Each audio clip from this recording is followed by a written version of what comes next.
Well, welcome viewers down here to the Deniliquin Rams football ground for the huge game, Deniliquin Rams versus Finley Cats. Our broadcast today is brought to you by myself, Tony Neal, and of course the great man, Jeff Pistola. Welcome, Jeff.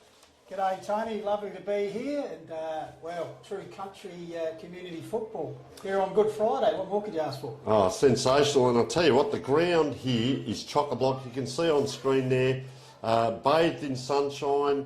And, well, at the moment, Deniliquin Rams are up by 4-2 in the three-quarter time of this big game today. Of course, the Murray Football Netball League, we thank them, sponsored by Eagle Eye and TL Irrigation.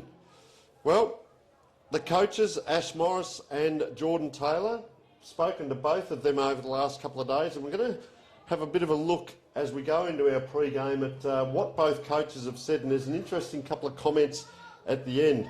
Our game day sponsors, so important, so let's just cover that first of all. And our game day sponsor, the bucket whisperer himself, Harvey Lang, and he's going to come on, Pistols, probably during the third quarter. He's the naming rights sponsor for the whole stream, and just give us an overview of what the bucket whisperer talks about as a bucket list coach.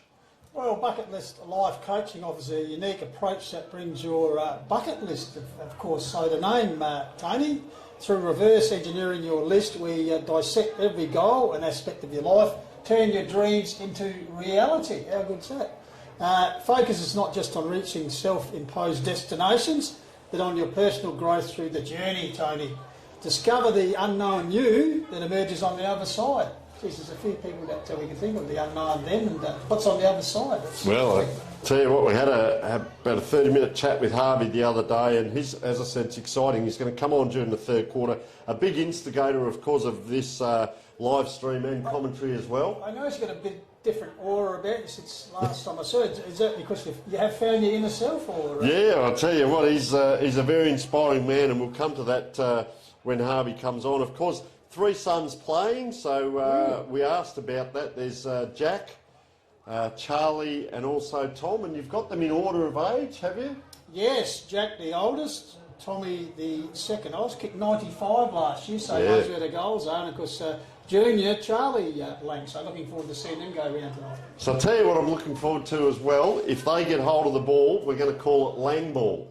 If they go 1, 2, 3, so watch out for that, folks. Of course, our other sponsors, our first and fourth quarter sponsor is the Finley Country Club Hotel Motel, and I can tell you, Pistols, we've booked in there today, myself and our magnificent producer and cameraman Rowett, and Rick Shaw from the Finley, he's also the Finley football director and team. All covered.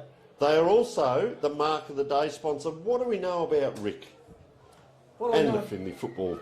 Of course, the Finley Country Club Hotel Motel has the rare opportunity to offer food, drink and accommodation in heart of Australia's food pantry. Now, tonight and tomorrow night, you're booked in there? Well, we've had lunch actually. We came in and had a big lunch, so just before the game. I don't know if you booked in for 2 nights because I've seen the post-match behaviour of our producer Rowett. I suggest you might be only staying 1 night. Well, as it says, a country oasis with a subtle simplicity. Come and stay with us in the heart of Finley. So there he is right there on screen there, Rick, and he's going to come up and join us in the first quarter and have a bit of a chat, and we can't thank him enough. First and fourth quarter, and also Mark of the Day sponsor. You said the football director at Finley? Yes, on the right-hand side there. Very official there, isn't he? Look at him. Just trying to spur on the reserve side here, as Tony Hill said, they trail 9-6 to 5-4 at three-quarter time. So yeah, a little bit of work ahead of them. Back to do, yeah. Let's have a look at our second and third quarter sponsor. So Rob Co and Co Real Estate, and sensational to have a chat with Rob and learn. With Peter Taylor. It was.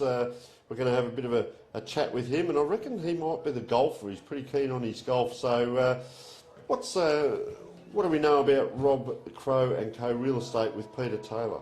Well, it always pays to rent or sell your home with an agent who cares about you, and they certainly do at Rob Crow and Co Real Estate. They aim to provide first-class service and bringing together buyers and sellers to the best outcome for both parties, Tony.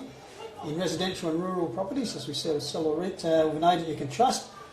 Property management team are well trained and can provide excellent service to landlords and tenants through their knowledge and proficient communication skills. A bit like us, Tony. Sell or rent your home with an agent who understands your needs. They also care about you as well. Rob Crow & Co Real Estate are your local agents in Tokemore. I love this bit. The office is open 5.5 days per week and contactable all 7 days for your convenience. Sell or rent your home with an agent who goes above and beyond. Now, Pistols, I'm going to leave this one to you. I spoke with Ashley at Ashley Haynes Butchery. Now, what is he sponsoring? Because we're going to look at this today and we've got a vote on it. I know we do a lot of community and regional footy coverage, but I've never come across this. I've come across the same, but not the actual award, Tony.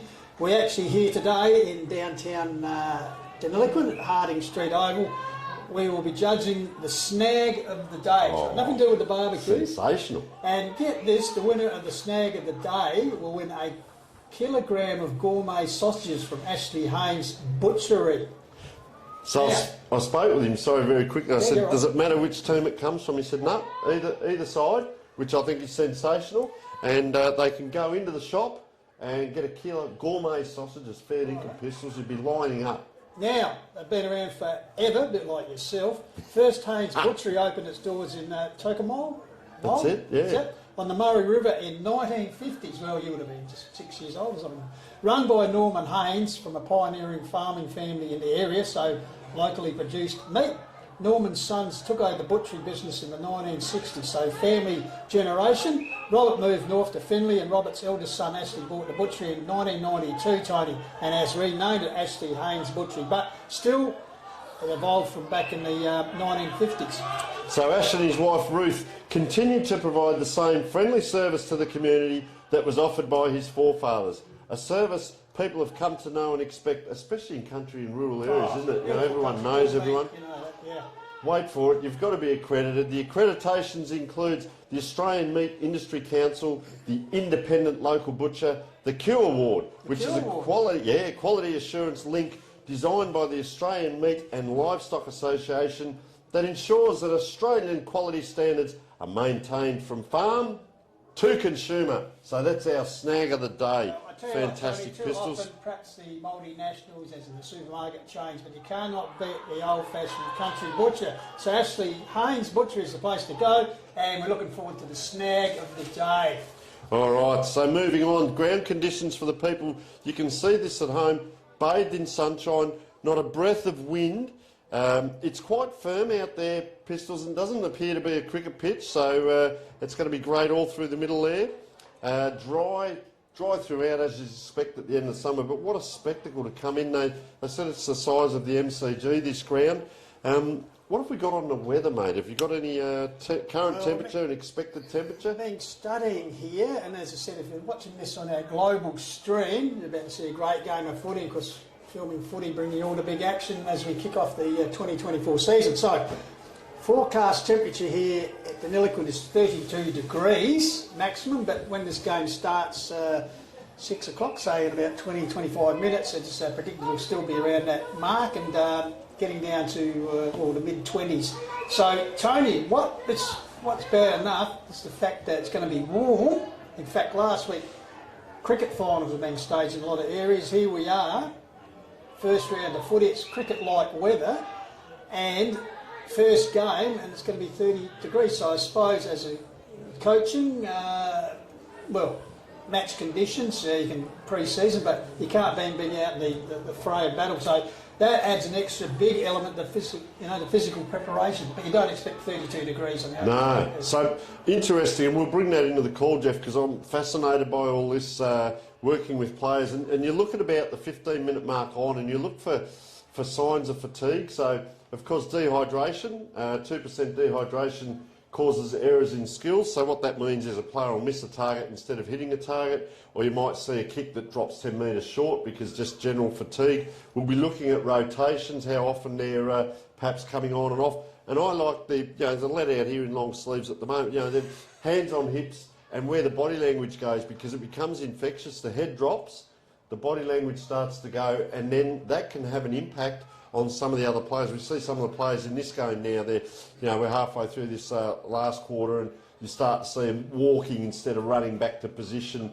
hands on hips, and just general body language stuff. So they're going to do it tough as we are up here, but we're well hydrated and we're in the air conditioning. Beautiful new club rooms. I've been up there in Deniliquin. It is outstanding, and of course we're in the new area with the timekeepers next to us and the commentary box up here, Pistols. It's fantastic, isn't it? It's like first class facilities. As we know, opening game of the year, Tony, so everyone's a little bit trigger happy and want to get their first touch of the footy. So you mentioned that initially, first 5-10 minutes you want to get your hand on the ball, go hard. So as you said, that's what we'll be looking for, someone who goes a bit too early and blowing out, because as I said, you can do all the work on the track, you can have practice matches, not the same as when there's 2 or 4 points on the end of it. So that'll be interesting, the first, as you said, 15 minutes. Well, I spoke with Ash Morris this morning, actually. We had a good chat, the coach of Deniliquin, and we spoke about that exact thing and working with players in the past. That first 10 to 15 minutes, you've got nerves, you've got adrenaline. In this game, it's the first game of the season. But what do you do after that, Pistols? Because you've got to last 100 minutes. You get the nerves and adrenaline out of the system. You actually have to play for 100 minutes. And it can be like a bell graph, arousal and performance can go up, and if you're over-aroused mentally, it can come down the other side, and that affects performance. So, let's see. Well, perhaps it's a case, Tony, playing smart football. Okay, avoid the temptation to go hard early, because you've got to be smart, because you said opening game of the year, you probably haven't had a game of footy for 6 months, so you just got to get your body acclimatised once again to the heat, but the rigours of playing football for 100 minutes. So we're going to move on now, Pistols, into each team. We're going to be joined at some point very shortly by Matt Clark. We're going to have 6 or 7 interviews today, so they'll be coming in and out of the box, which I think is fantastic for local football and some of the icons, we might call them, but some of the people around the place, and as we said, that have helped out. So when we need to, we'll go across to Matt. Can I just mention, for those tuning in here on Filming Footy globally, the senior game here is for the Leo Barry Tom Hawkins Cup. Ooh, a couple of big names there. Big names, of course. The big Tomahawk playing his 350th game on Easter Monday for the Cats against the Hawks. But product up here, and of course, Leaping Leo Barry, who rode himself in the folklore with that 2005 Premiership, Deniliquin boy. So, something special to play for. Well, we might put that to Matt Clark about that and just see. I've heard a whisper, a rumour floating around in recent times. So let's just see what he has to say. You might be able to pose that question to him or myself. So let's have a look at the teams. First of all, if we look at the ladder, Finley seniors, well, they did finish 6th. They played in that final, which they won by 10 points and then lost. Well, they won against Namurka, and then they lost against Moama there, which, just quietly, I drove through, as you know, about 2 or 3 weeks ago. Came through Moama on my way up through New South Wales, and that, mate, it's absolutely beautiful country up through here. Actually, can I just ask you, so where are you, Adamindi or somewhere up there? Or? Where's that? Up north where the big trouts stuff. I was just wondering, did you any fishing around Cooma up that way? No, not quite that high up, but over where the ocean is, and anywhere down that central coast, and Bulli and Wollongong, down the bottom, and then I went up the top to Forster, beautiful area, and magnificent. But I came through this area on the way through, so absolutely sensational. So. And you liked it so much, you thought I'll come back here and call the footy. Oh, mate, sensational. So. You can just take us through the Deniliquin Rams season on the ladder, and Matt has joined us here, so we'll get Matt organised. Well, Deniliquin, of course, Ash Morris in charge for his 3rd season. His first season they actually made the elimination final with 11 wins. They lost the elimination final to Tongala. And last year just slipped back a bit, finished 9th. So in his 3rd season he'd probably be looking to improve on that and push them back into finals calculations. In fact, they might be looking to repeat last year in round 1 here, Tony. They played Rumbalara and actually won by 150 points, 22-19 to 1 behind. So you think this is a great start to the season, but unfortunately it might have gone a bit pear-shaped from there on. But they'll be looking to reprise that, and I don't mean that in any bad way, to our next guest who's here from Finley. All right, and on that note, we'd like to welcome Matt Clark, the president of Finley. So thank you for coming in, Matt, in such an important time and close to the game time. So first of all, welcome. No worries, thanks guys, thanks for having me. Very pleased to be here. And mate, new for the region, this live streaming and the broadcast and what we can. So we'll do a shout out a little bit later on, but I know a couple of the grounds and the games that have played today are actually streaming this game after their game, which would still be, well, they might be watching now. They'll be finished, Having a couple of little frothies and watching away. Exactly. So it's a great thing that we can bring this game to the region, not only all around Australia, but also people overseas. So anyone from the region that's holidaying overseas can flick it on right now and watch it. Absolutely. Later on in the week. Let's talk about your new coach, Jordan Taylor.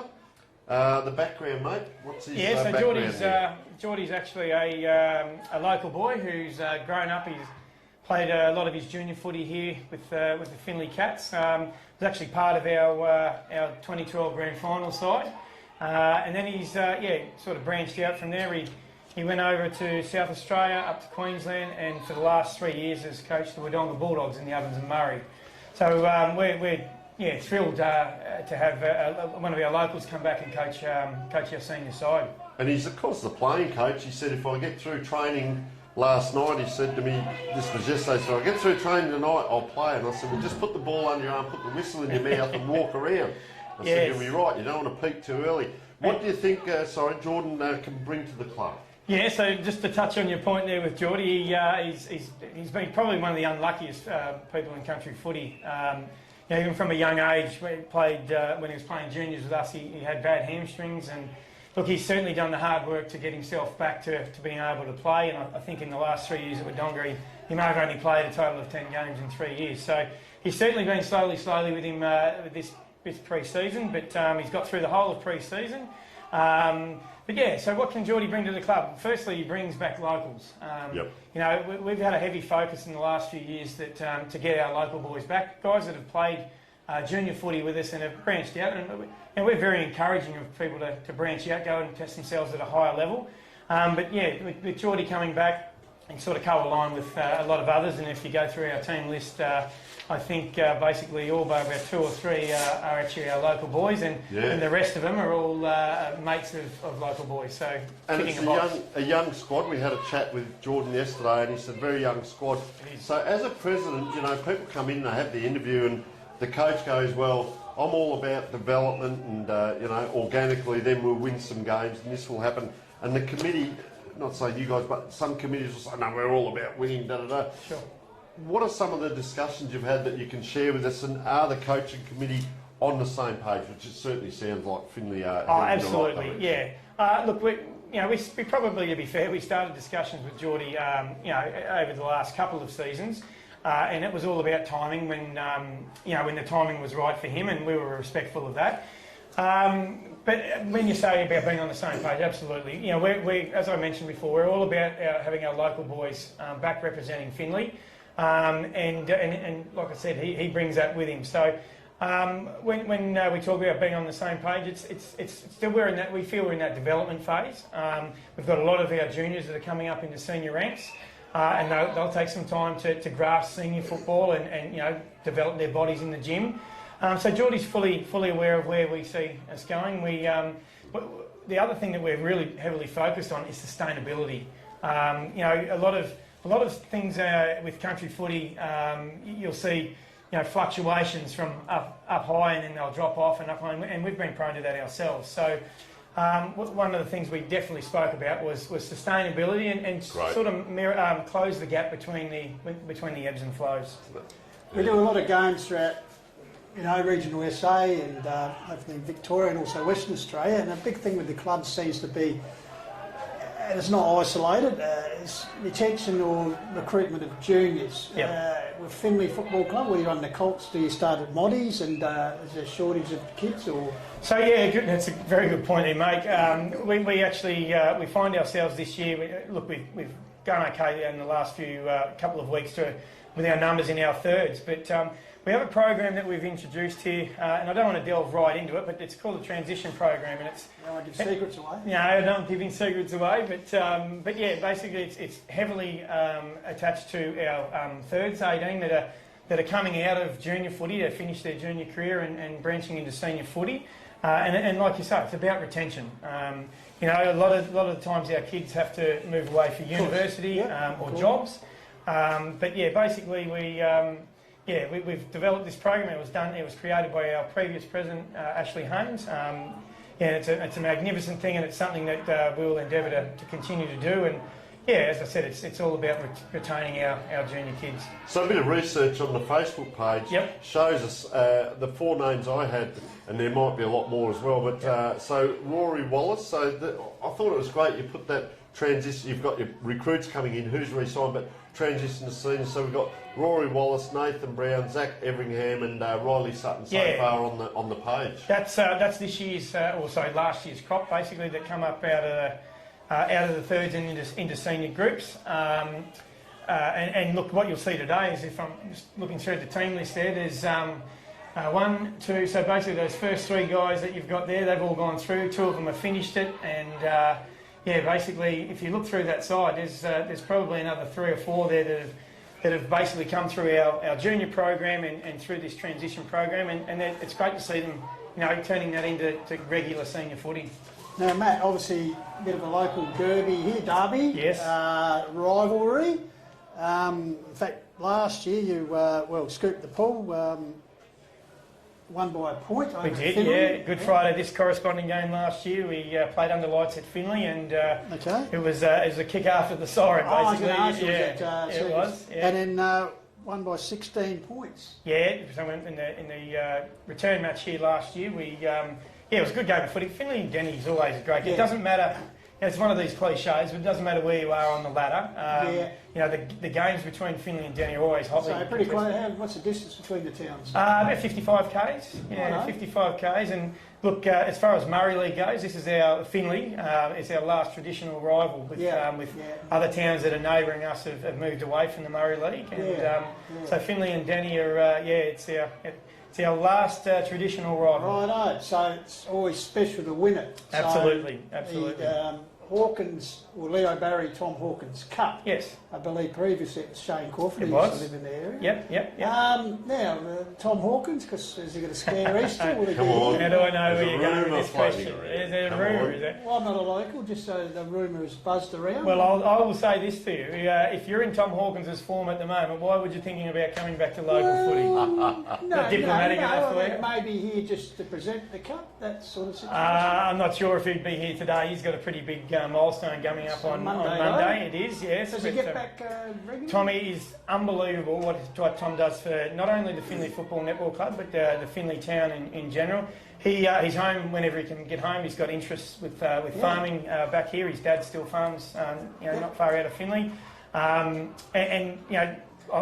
basically what Tom's organised for his 350th game is our Force boys to go down to Melbourne. They're going to form a guard of honour out on the ground for him, and as you can imagine, our boys are all, they may have actually, going on the scores, they may have been focused on that rather than the footy today, but no, it's Tommy, what he does for Finley Football Netball Club is So is it always based on the first meeting, or you rotate the host? No, every time that Finley play Denny, we play for you play twice a year, but you only play once for it during the year?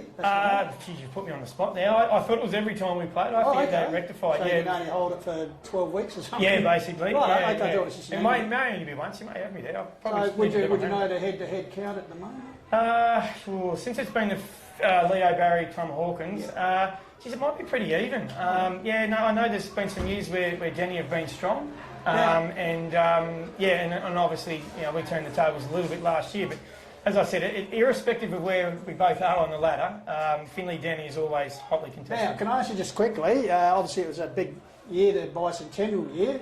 Finley won their last flag, 1988. But I do notice been runner-up 11 times, which is one of the highest ratios as being the bridesmaid. So. Yeah, no, it has, and certainly in my period here with Finley over the last 20 years, we've played off in 3 losing grand finals. So I think the first one was 15 points in 2012. 14 was about 3 points, and 2016 it was about 2 points. So, we've been close, but unable to get over the line. But look, Premiership. Incoming president, this is your first term? This is my second year. So returning. But yeah, look, at the moment we're not focused on premierships. We're focused on getting process right. Geordie's juniors and the culture of the club. Absolutely. Make it a nice place to be involved. Correct. Yeah. One of our points is that we want to make Finley the place where people actually want to be. So we feel we're on the right track with that. Of course. Not if you're at the country club hotel, because there might be some dubious blokes staying No, look, it's been great. Exactly as you said there, Pistols. The culture and legacy, what the juniors see now will be them in a few years' time. Tom Hawkins' story, I heard that he was around town and he got Dad to drop him off about 7 kilometres out of town, jogged into town, and then took the 4ths and 3rds for training and stuff like that. So you can't get enough of people just coming back and putting back in. The netballs and the families are all involved. It's community, as we know. Yep. Very quickly, as that siren's gone there, 12:10:82 to 7:5:47. Deniliquin and Finley. We're going to quickly go through your sponsors and then we'll go back into our pre-game. So obviously your Platinum, the Garneau, is it? Garneau Private Wealth and Faulkner Property, the Finley Country Club, Eagle Eye Machinery, Finley Return Soldiers Club, Kelly Grains and Irwin Stockfeeds. And Irwin Stockfeeds are a new one, just come on board this year. Yep, and your gold as well? Our gold tier, so McNaughton's Transport, Price Concrete Co, Riverina Fresh, Finley IGA, Marshall Ag Repairs, OMLS, so another new sponsor actually based in Yarrawonga, Nice Rice, O'Connor's and O'Connor's Case IH. All right, Matt, listen, an absolute pleasure for you to come up and spend that time with us so close to the start of the game. We wish you all the best for today and for the season ahead. Once again, with all your sponsors, fantastic, as that might be a sponsor just coming in now, but fantastic. You've got, I know below that there's another whole pile of sponsors. It's a tiered system. If people want to get on board, get in contact with yourself, get on board, get in contact with the club. What a fantastic opportunity. You're involved with the region, you're involved with the area, great sponsorship, and you never know, you might get a shout out on TV like we're going to do today. So all the best, Matt, and thanks so much for joining us. Thanks, guys. Very much appreciated. All the best, Matt. Go Cats. I like it.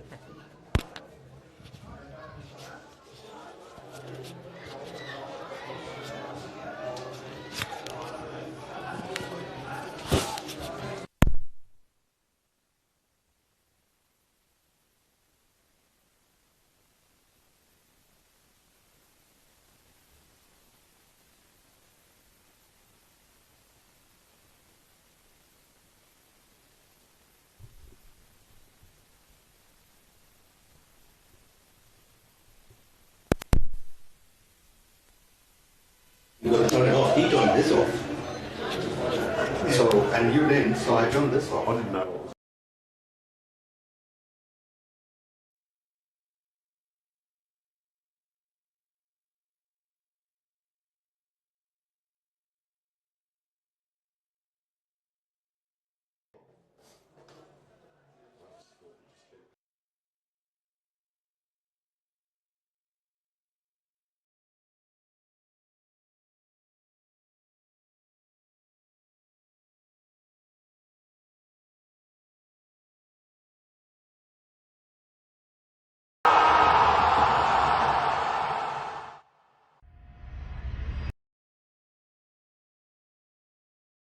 Start and just knock on that window and ask.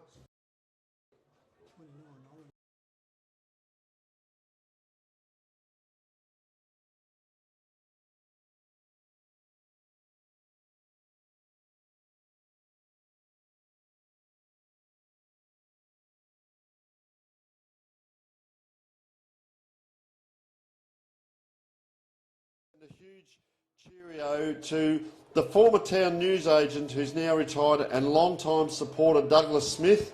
He's not here live because he is tuning into the stream, but he's attending his sister's 80th birthday. So happy birthday and cheerio to Douglas and his family.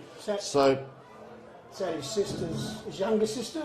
I don't know the details there, with all due respect, but I hope they're having a big time down there at the Douglas Smith with the sister and the family, and enjoying the festivities and enjoying the game. And as we said, we also like to welcome the viewers, because we understand some of the games that were played today are now sitting in the club rooms and watching. this particular game. And you probably suggest Tony, with the conditions today, probably rehydrating, we hope, so we welcome them aboard. And what's been a marvellous day for footy here, Good Friday is certainly very good. If you're a footy fan, the weather's been fantastic. I can't get over the size of the crowd here. Ask the fellows and the Gators that came Massive. in. They said finals like, and you can see the car parking here around the ground. It's, we've got 1, 2, 3, 4, some places four deep, the cars. And typical country footy, got the utes backed up, mattress and people just laying there and having a good look. So, yeah. All right, and we see number 47 on the list there, so we'll have to find out who he is very quickly. Might be the X factor.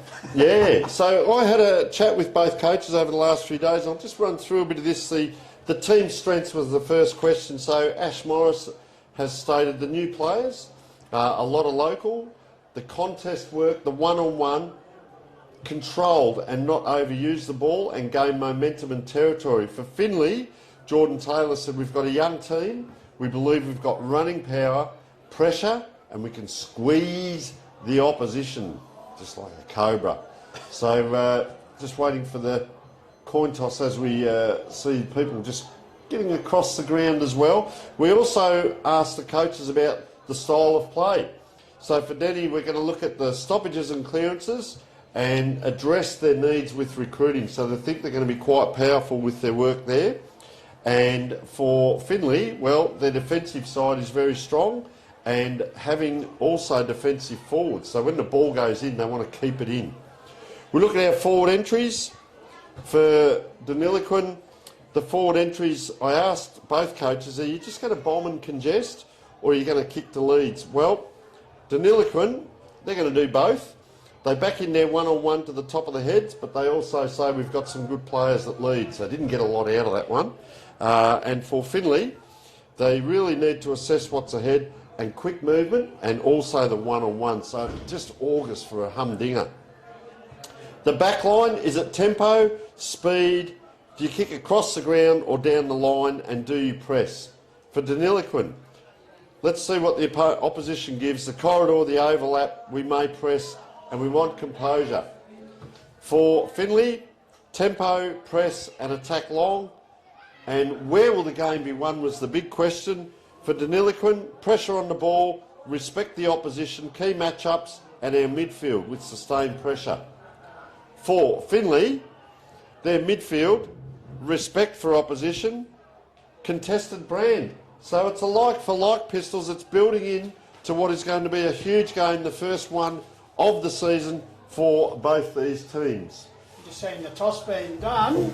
Looks like it has been won by Gallagher, number 7 there, Deniliquin. And he pointed towards the left of the screen. So for those who know, Deniliquin Oval, the town end, if we can use that terminology. So the umpires, you can see, wearing the sun visors here. So 32 degrees was the forecast temperature here today in Deniliquin. This game starting at just after 6 o'clock, Deniliquin time. And I tell you what, it probably hasn't dropped much temperature from that. So all the umpires with the headgear on, that's for sure. So both sides final preps. See Deniliquin there. The Rams just going through their final huddle. No doubt looking forward. They lost their last game of the season here, so it's been a while since they've had an opportunity to have a win, so they'll be looking to open a new season with a victory. As I said, Finley last year made the semi-finals, the Cats. So they'll be equally keen to get the good start. So it's a massive crowd here, Harding Street Oval in Deniliquin. I trust you can enjoy the coverage here of the Murray Football League coming in from filming footy globally.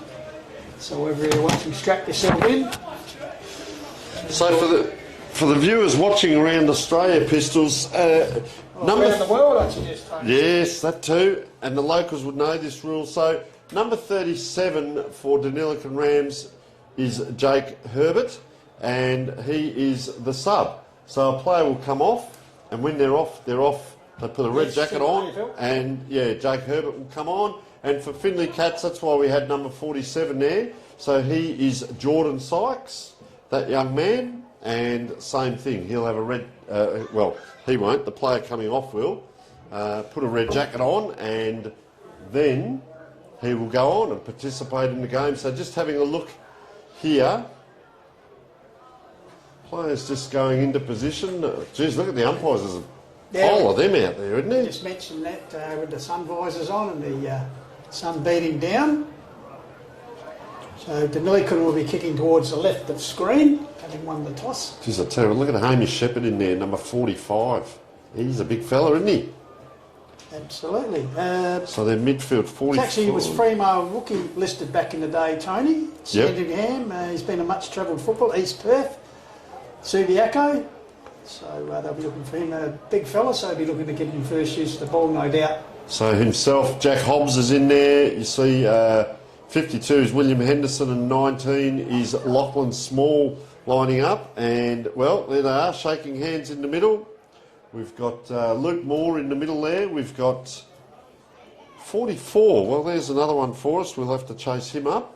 Apologies to those people watching at home as the ruckmen are facing each other. Lachlan Hawkins. He's a big unit too. Yeah. He's carrying a famous football name because the Tom Hawkins Leo Barry Cup up for grabs here this afternoon at Deniliquin. So we're just about ready to go here. Umpire just checking, holds the ball off. So Good Friday twilight football is underway. So Hawkins against. Hello. Perhaps went a bit early there was Shepherd. He wins the free kick, hands the ball off. The umpire. Go back to the teammate. So first inside 50 goes towards Deniliquin, coming out to try and meet. They grab the ball, chip it forward, loose ball. Rides the tap, gets a handball out, tries to get round, dispossessed. Good tackle applied there. Umpire right on the spot. It's paid holding the ball. Free kick going there to the Cats. Chips across the back pocket area. Mark taken there by Treadway. This is up on the outer flank. So possession football, early stages of this game. Oh, it comes off the chest here, good enough to take the rebound for Finley. Might be Sam Hattie there in the distance. Once again, he nurses it up the line. Once the teammate spilt the mark, attempted to kick forward there by Luke Moore. Close to the boundary line coming in there was Mitch Carson. Couldn't control the ball out over the boundary line. So the boundary boy will get his first touch of action tonight here. Great night for football. You can see the cars packed in here at Harding Street Oval in Deniliquin. So Big Hawkins puts the hand up, it goes back. I'll tell you what I need to see is someone behind this pack is trying to grab that. Then was Hamish Shepherd. Couldn't get it out. It's a ground ball. I'll tell you what, it's hot in the kitchen as we suspect. Look at them run wide here too. They've gone the other side there through Sam Hattie. Just a nice chip kick. Will they hold it up? There's pointing into the middle. Jordan Taylor doing a lot, and that's the playing coach pushing a lot as we see. There's a couple of rams up the top of the gate there. As in it comes high, and I'll tell you what, the ruckman's done well there, hasn't he? He's got back big Hamish Shepherd. So he's going to ease up. He's looking, just looking around. There's not much on offer down the ground out this side. Players just trotting. It's sort of a half lead. So he gives off the handball and down it comes the wing. That's a nice kick, good lead. That looks like Todd Gallagher by the looks of it. Oh, I'll tell you what, he's done something there as he kicked. We might see that sub early in the game. Just keep an eye on that, Pistols, as it's up and down here. Geez, out it comes that player. Just hung off the pack of it. Oh, stolen away and tripped. Taken low. And, well, let's see their foray into the forward line. Oh, quick handball. It is quick. Kicks to the lead. Oh, nice too. And, well, that's Ricky Gittins with ball in hand. So Gittins quickly moves towards the pocket here. He's got a lead here. Good defensive ball comes to ground. Trying to call as the ram. Oh, breaks on the left foot. Jags it back. This is Angus Durham. Through the vice captain, but taken on the line, and the pressure relieved there by Robertson. Angus Robertson goes out wide, half-back flank area, finds a teammate out there. Yeah, Mitchell Carson. Carson plays on, goes further to the wing area, over the back of the pack, takes it off hands. Actually cleared the pack, so this is Coates. So Coates puts the ball forward, half-forward area. Oh, clever use of the body there, good work there by Tommy Lang. Gets the ball to the top of the square, bouncing ball. Running on a field, he tried to pick it up, in the end he goes to soccer tactics, and first goal of the game through Sam Hattie in favour of the Finley Cats.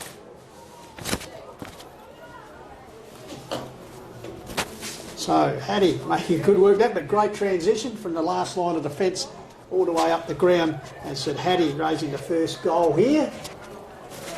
Just that soccer off the ground, 2 pistols, anything will do. And we're lucky enough to be joined by the Deniliquin president, Ash Hall. So Ash, pleasure to come in, mate, in such a huge game down here. And incredible, really. Like I'm still catching my breath, but it's amazing. Well, I know we're absolute capacity. Yeah. We spoke the other day there as ball just coming forward here for you guys. We'll just keep a quick eye on this. We want one in. Pistols might call this. Coach goes to ground. So the club rooms and the facility here that we're in right now, mate, there's been so much work that's gone into this this facility down amazing here. Transformation over the last probably 4 years, particularly with the redevelopment of the actual club rooms and viewing stand up there, and we've just put a whole new fence around the perimeter with all new signage. That's the New South Wales Government grant, which is very thankful, and the brand new lights which gets turned on tonight. So yes, of course. This is our first night match ever. So I come half time, it'll be quite a spectacle. Ash, good to see you, and I must say, well done. I've seen some of your quality work on Facebook. Very good, mate. Very good work. We've got a really good comms team that's and a great committee that really drive that type of that part of it, which is it's a so huge this is the first occasion these lights were obviously not on yet, but later on. So the first time we actually trialled them on Tuesday night. So we've left it to the absolute last minute to get it up and going. We weren't sure if we'd make it, but the contractors are amazing, and they said no, we'll get you up going by Good Friday, and they have. Fingers crossed everything goes all right with the power, and we have them on at half time. Just the opportunity here is Finley go forward. Yeah, look forward there, off hands there, trying to bustle his way through. Ball scooped down here by Finley, clearing kick by the Rams out here, but taking the mark unopposed. For Finley is Jesse White. He'll drive the ball to the top of the square, looking for a target, a bouncing ball. Umpire's whistle is gone, and I tell you what, you've got to love them right in the goal square, don't you? Especially from the Deniliquin point of view. So will this give you the scope to play further night games? Oh, is most that definitely. on the program already? Or I'm pretty keen to talk to the other clubs, and maybe if it's not early in the year, but definitely later in the year, we'll try and have a couple of games, possibly. Yeah. That's our mystery man, number 44. I don't know who that is, do you? For Finley, no, we'll find him. unfortunately. All right, could be one of the new ones.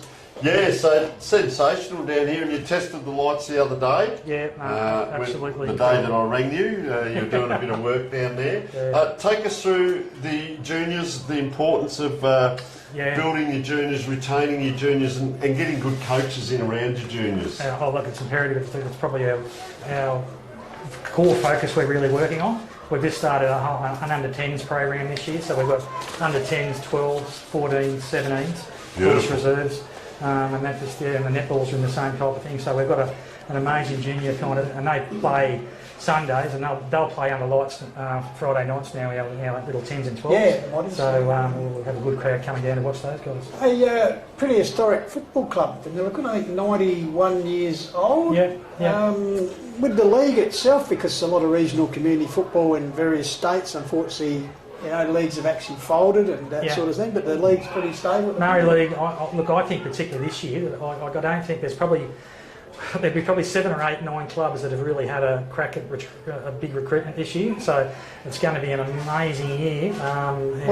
I might just say, because obviously you want to improve on last year. I just noticed the ends clearances here. We've picked up 3 from Bundoora, which are, of course, Sam Lloyd's unfortunately out with a gastro issue. But Hobbsy and Big Shep are out here today, so they're going to be great inclusions for us, and a few of the other boys have come back from Geelong Way as well. Is that good, the fact that obviously a guy, you send them down with their best wishes, obviously you want to see them play at a higher level, but it's always good when they come back to the home club, because whether they make it, like not to the elite level, but they come back as an improved footballers. Look, like classic examples, it's like Sam Lloyd played in the Premiership here, kicked 100 goals, then went and played VFL, then of course Richmond and AFL and Footscray. So actually won a Northern Cross medal in the VFL. Losing side, which is great. Well, a bit disappointed he's not out there today. It's ball worked up here. Yeah, so this is Levi Webster with ball in hand on the halfback fleet. I'll tell you what they are doing, just this, they're just massaging that ball around the back line. Jordan Taylor is calling, the playing coach is just calling players to come to me, and look at them, 4 or 5 stream forward, almost like a forward line lead in the back 50. Now the handball comes out wide. It's going to be released by Jesse White, who's getting a few possessions, kick down the line, and nice strong mark overhead.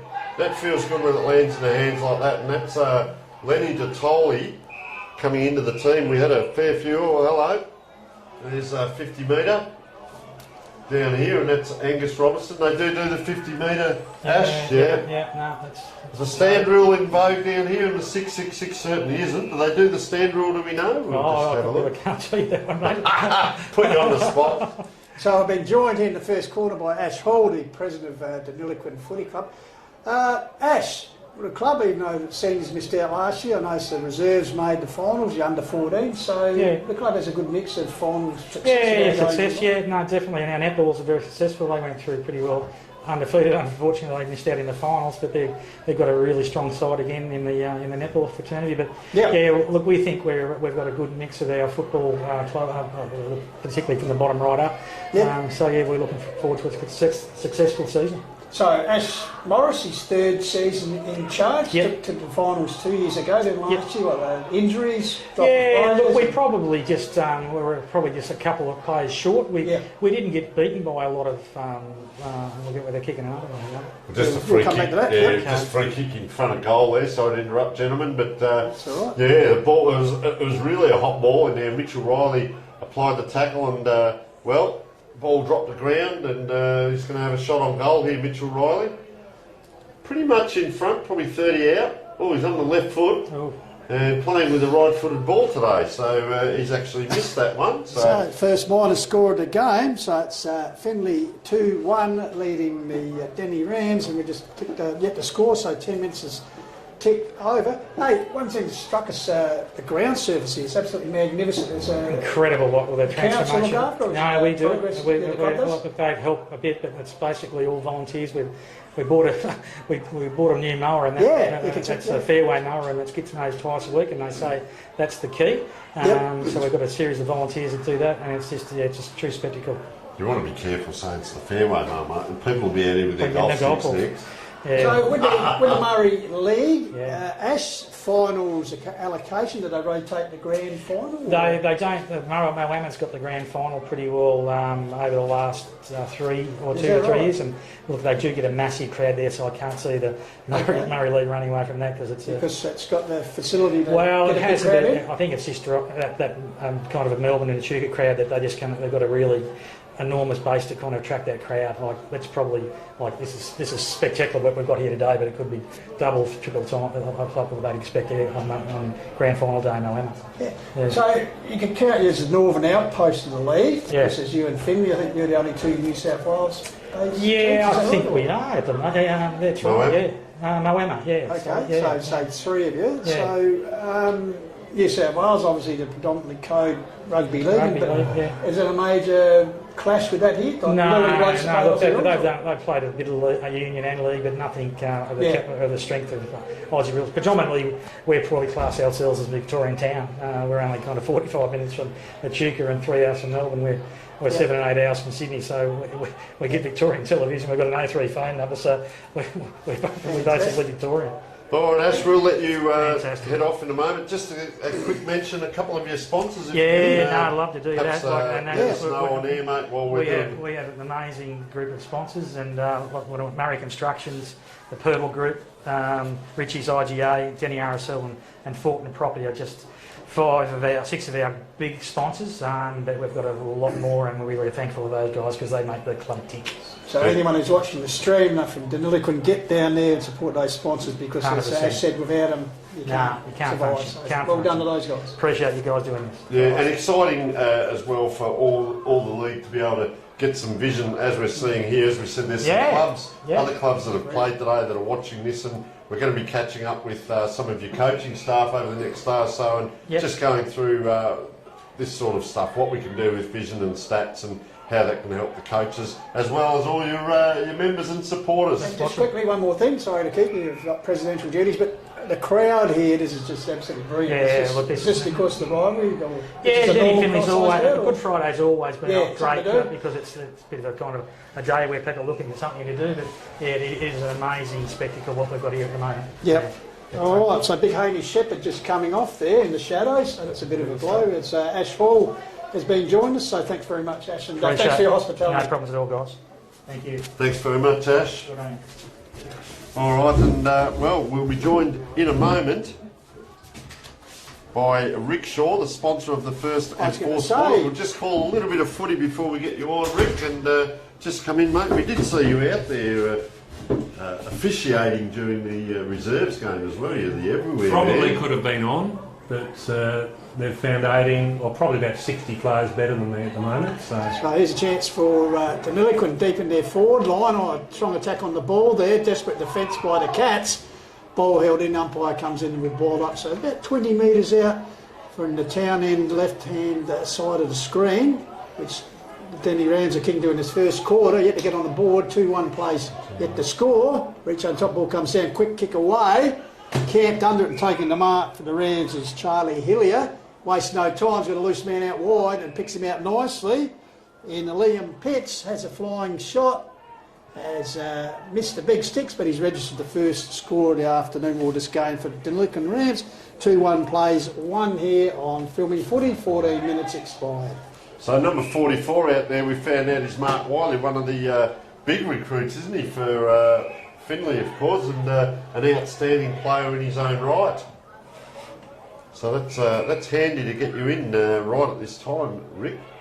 So as that ball, we'll just call a little bit of footy here for the viewers. So Mitch Ryder, penetrating left foot, and I'll tell you what, he's picked out the opposition. They're looking out wide. He has to backpedal a little bit now. The runners come, and getting a lot of this ball is Ricky Gittins. So he goes deep out to that wide wing there. Now it does get through. Just a little fumble there. Comes up again. On the ground. Players having to chase that ball again. Is there a second effort? Sock it off the ground now. Oh, big battle coming up. Finley pick it up. Oh, 1-2 with the handball. Jesse White, another player who's been really dominant this quarter. Around it comes, slung to the ground. Look at the numbers there for Finley. They're backing up well here. 1, 2, 3. They go backwards to go forward. Now the kick comes in. It's gone to no one knows, so that forward entry just offline there, Pistols, and out of bounds. So not only are you sponsoring the first and fourth quarter, Rick, but also the Mark of the Day sponsor. We've seen a couple of good ones already. there's been a couple of good grabs here at the moment, Tony, and there's a beautiful day for footy. If we can't get some really good grabs today, we're in trouble. Yes, and we pulled into the Finley Country Club Hotel Motel today, myself and Rowett, and the beautiful staff in there. Well, not only did we get a magnificent meal, we were surprised. A little choppy Easter egg came out, mate, and I don't know that we're going to save it till Sunday. So fantastic staff down there, and I think you were going to say, look, particularly people coming home from the footy when they're travelling, by all means call in for a meal. Absolutely, guys. If you're coming home, or tonight may not be the night, but certainly we're open all Easter.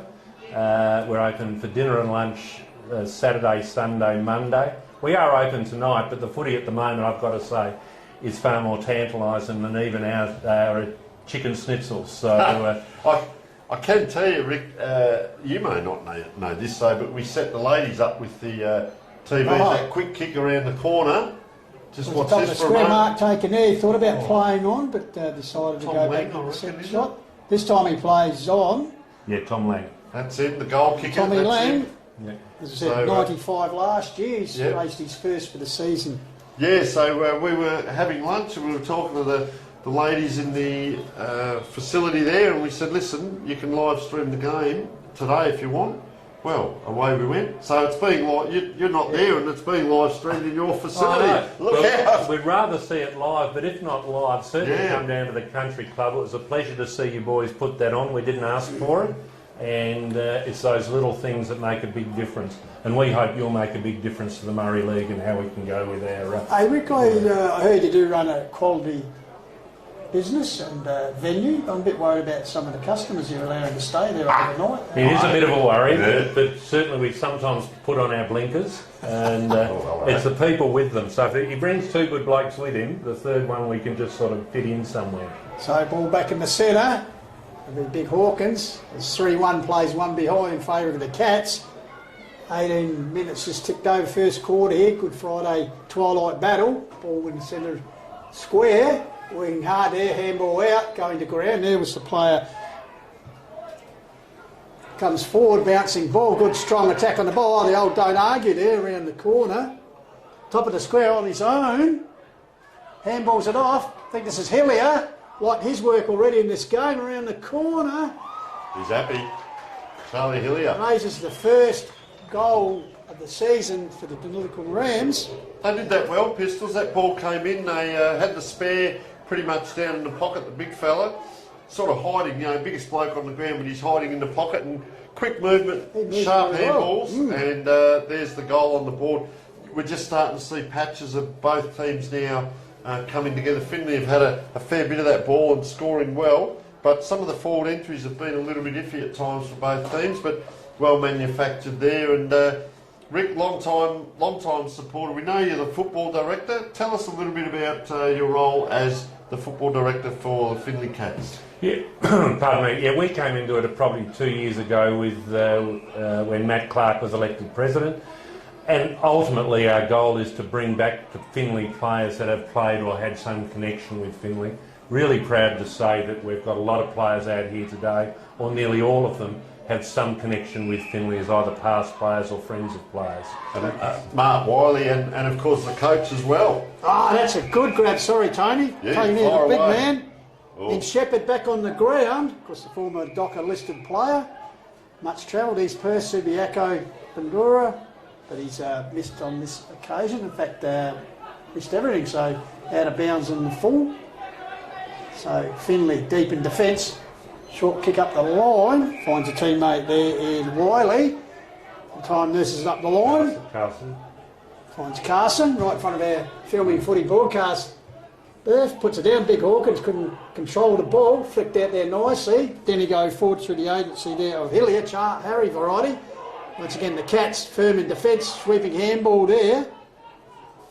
You've been handy back there. Thompson too. He's playing coach, hasn't had a lot of football over the last couple of years. Sorry, Taylor that was, Jordan Taylor. But certainly steering, he's in the middle there, just across the wing here, but they go directly long. Defensive mark by Mick Barnett there. Short to a teammate, just inside the centre square. Bit of circle work, Pistols. Well, it's a big ground, they want to use it. As Matt McDonald, the vice captain, he goes wide, is called by Tony Neal. Coming through, great dash out of defence there. Well played. Rams, centre half forward here, coming out. Gallagher crashes the pack, ball comes to the ground. Shaking it nicely with sit from yes. Handball comes out, all falls at the opportune moment. Somehow got the ball on here. Teammate, I think this is Townsend, goes towards the top of the square, getting back there. Desperate defence, good body work on the line. Hey, I tell you what, is that a Shepherd through goal? Sensational. Could that be the snag of the day? I'd like to see the replay of that, Tony. Very good call there, Pistols. So number 36, Bailey Townsend, and once again, probably that guy charging through in the back line. I reckon that might have been Thomas Dowling, was it? Perhaps that came through, just charged through. You've got to take the bull by the horns, or the ram by the horns, we might say, in this occasion, and he did. And they squared that ball up, got it down into congestion, and I'll tell you what, Deniliquin just playing the better footy down in that forward half towards the end of this quarter, and a nice goal coming up for them. So reward for effort, we say. Of course, been a long time between drinks for Finley, Rick. Long Yes, time. it has. And, It has. 1988, mate, you were only been spring chicken. 1988, geez, I would have been a good-looking rooster back then. Oh, well, Things have changed. were you playing back then? Oh, not here I wasn't, no. okay. 88 would have been Adelaide, I reckon. Okay. Where'd you play for over there? A club called South Adelaide. Of course. Big Yes. Rob Hawkins. Yes, because Jill Best and Ferris with the Panthers. Jill Beston Ferris took my position too. Is that You right? went there, and I did pre-season there in '87. You weren't out there then, were you? Oh, Jeez, when Rick Davies was there. 88. Rick Davies, I was there. Rick Davies got. We'll have to talk off air then. So Yeah. obviously you did a bit of a pre-season under the great Don Scott. Under the Don Scott. Well, 6-game career. He put me in the side on his last game, and Rick dropped me on his first game. First game. Is He that said, right? he said, I've got to fit in somewhere. And you probably realise the poor old Panthers still, well, this year, 60 years since they won a flag. Yes, I know. The drought I still know. continuing. It still so, continues. So don't worry Anyway, about but- Finley, you're only spring chickens. Batuno, sorry, just squared that ball up and he's trotting through the middle here. I like to see this where players can give that second effort, the overlap. He's free actually out the back here, but they can't find him, and so it comes across to Angus Robertson. He's going to come pretty much directly across the ground and hangs in the air a long time, having to go twice at it. Caden Sharp with a nice mark. It's a little bit static now. So he goes out wide to the pocket, 2 on 2. Gee, a bit of a push out there. Deniliquin player. Oh, he's taken heavily in that tackle. It's Lachlan Small. I think he might have been the dasher who set up that goal earlier, Tony. Good player, Lockie. In Yeah, defence. good So, player. Look at the crowd in the background there too for the That's viewers at only home. 3 Just a deep, the huge crowd there, and we can tell you in the club rooms there, just chock a block. As they're now going diagonally across, Charlie Hillier, nice kick across to Cable Fitzpatrick. They're out the other side, but they've gone probably 60 metres across the ground, taking a run and bounce. Just that high looping kick. In it comes now. Let's see this 4-0 forward and a nice grab there. Right in the pocket, you see the supporters on the ground just shielding their eyes. So this player's going to have the sun in his eyes. Just as I say that, up goes the hand. And, well, that's not the easiest of kick. And play how has led to him, almost to his bootlaces there. Half lead by Angus Durnham. There's a few vice-captains in this team. So we'll have a look. Might be Jack Hobbs. We'll just wait and see when he turns around. Player person sitting in the back of a car there. Puts it up. And, well, high, wide and handsome. They've had 2 out on the full this quarter, 2 pistols. So, pretty costly. It's 2-1-13, 3-1-19. Let's see what Finley do with the ball coming back in. So they'll be looking to transition it. No. Got to give it to the On the right man to cook. Yep, on the full. So deep in the back pocket. Town end of the ground. Puts it up. Big Hawkins. Oh, coughs up what he should have taken. Tries to tap it out. Oh, good work there to hold the ball in. Ball loose, comes out here, round the corner, handball there. Found William Henderson. He chips it across and finds Charlie Hillier, who's been up and about. Handballs on to the run of a teammate. Might have been Lockie McDonald. That's a bang. But, yeah, outside 52 pistols as he ran past. Yep, so chips it up the line. Finds Caden Sharp, who just took a mark out on the wing earlier. So Sharp pushed as he kicked it, so offline. Pack mark, ball comes down, good tackle there applied.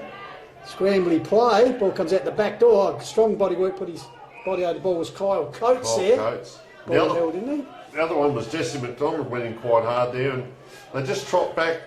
Not real quick there, trying to find their players back. There's a free out the back here, but they're right now. So putting the body in Hawkins, so that's that protecting the space. Deniliquin, no. Oh, they tried to don't push argue. off. The fend off. Yeah, Charlie Lang. We want to see if there's a bit of Lang ball today. We've spoken about it, Rick. There, 3 Langs playing. the junior. Can we get a Lang to Lang to Lang? Yeah, go on, Pistols. The junior of the family, as the siren is gone. So end of an exciting and just brushing off the cobwebs in the Finley Country Club Hotel Motel opening quarter here at Deniliquin.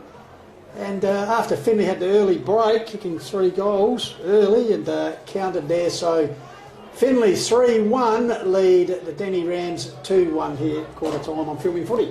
All right, Rick. Well, we might let you get back to the football. Thanks very much. Take Thanks a few very much, cool boys. refreshments in and enjoy the day. And thank you so much for coming up and joining us.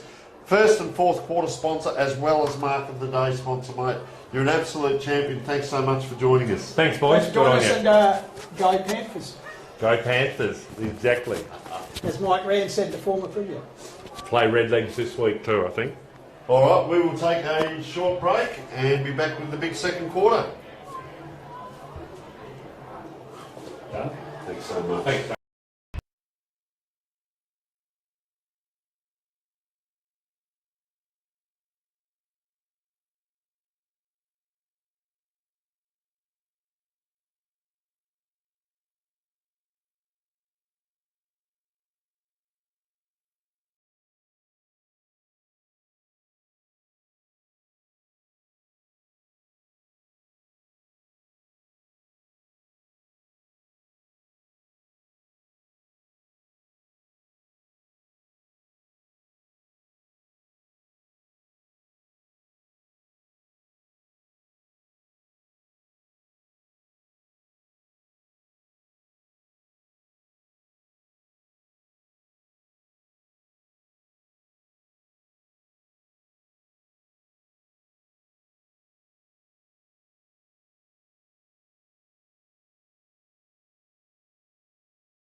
twilight football action globally and, entertaining game here.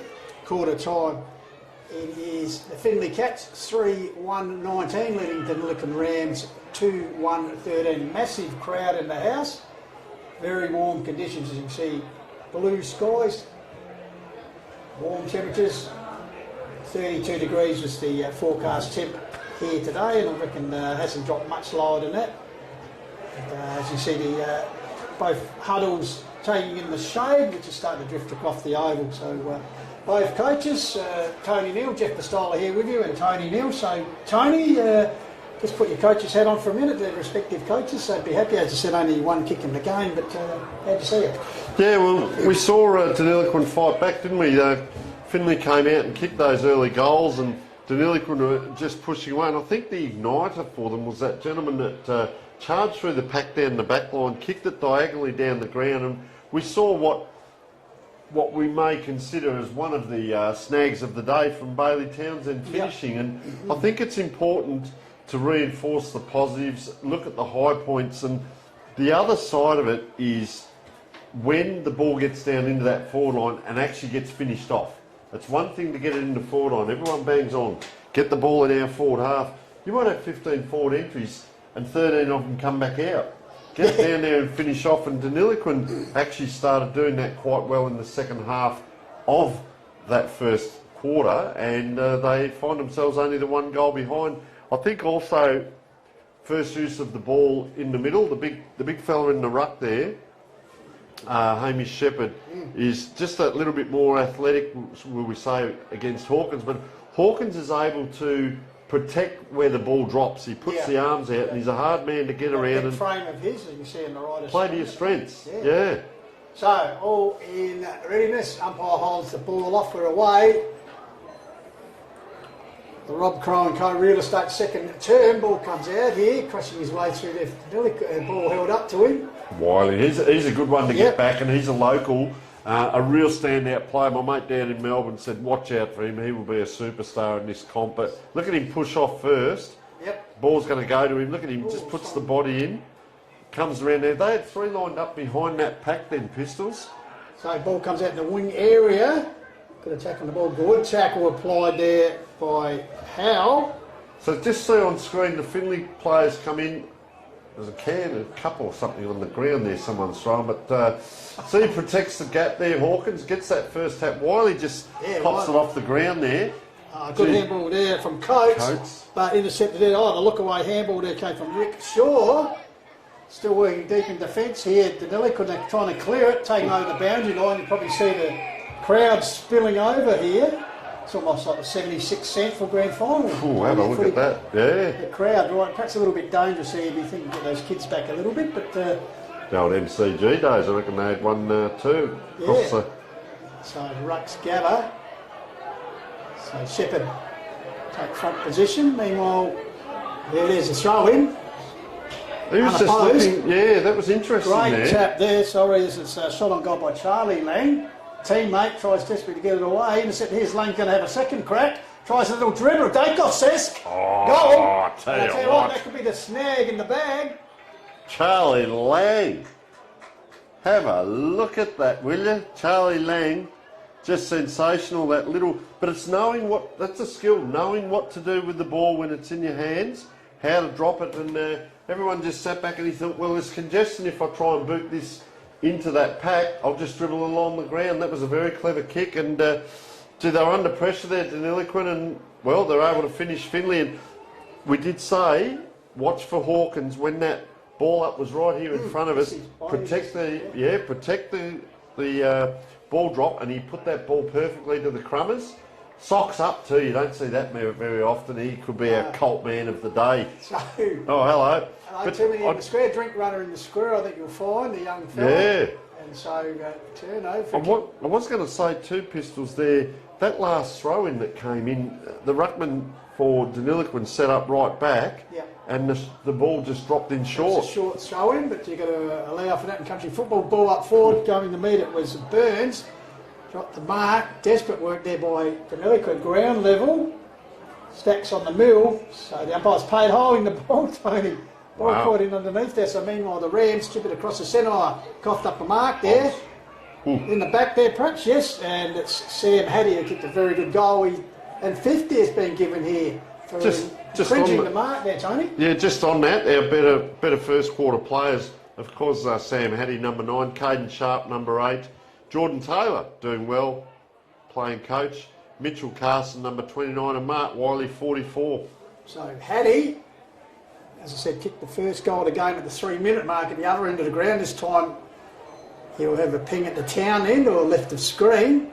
So Hattie be some 30, 35 metres out, dead in front, you'd suggest. Leads back on the kick, goal umpire doesn't move. Straight through, so Hattie's got 2 and Finley have got 5. 5-1 to 2-1, an early break in this second quarter, of course brought to you by Rob Cronco Real Estate. Good accurate kicking too.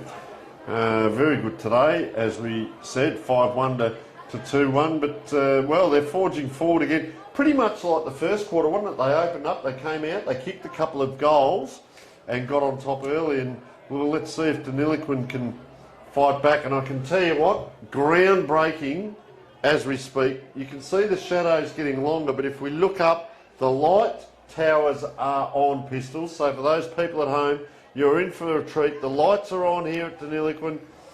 First time in years with huge big lights. Yep, historic moment here.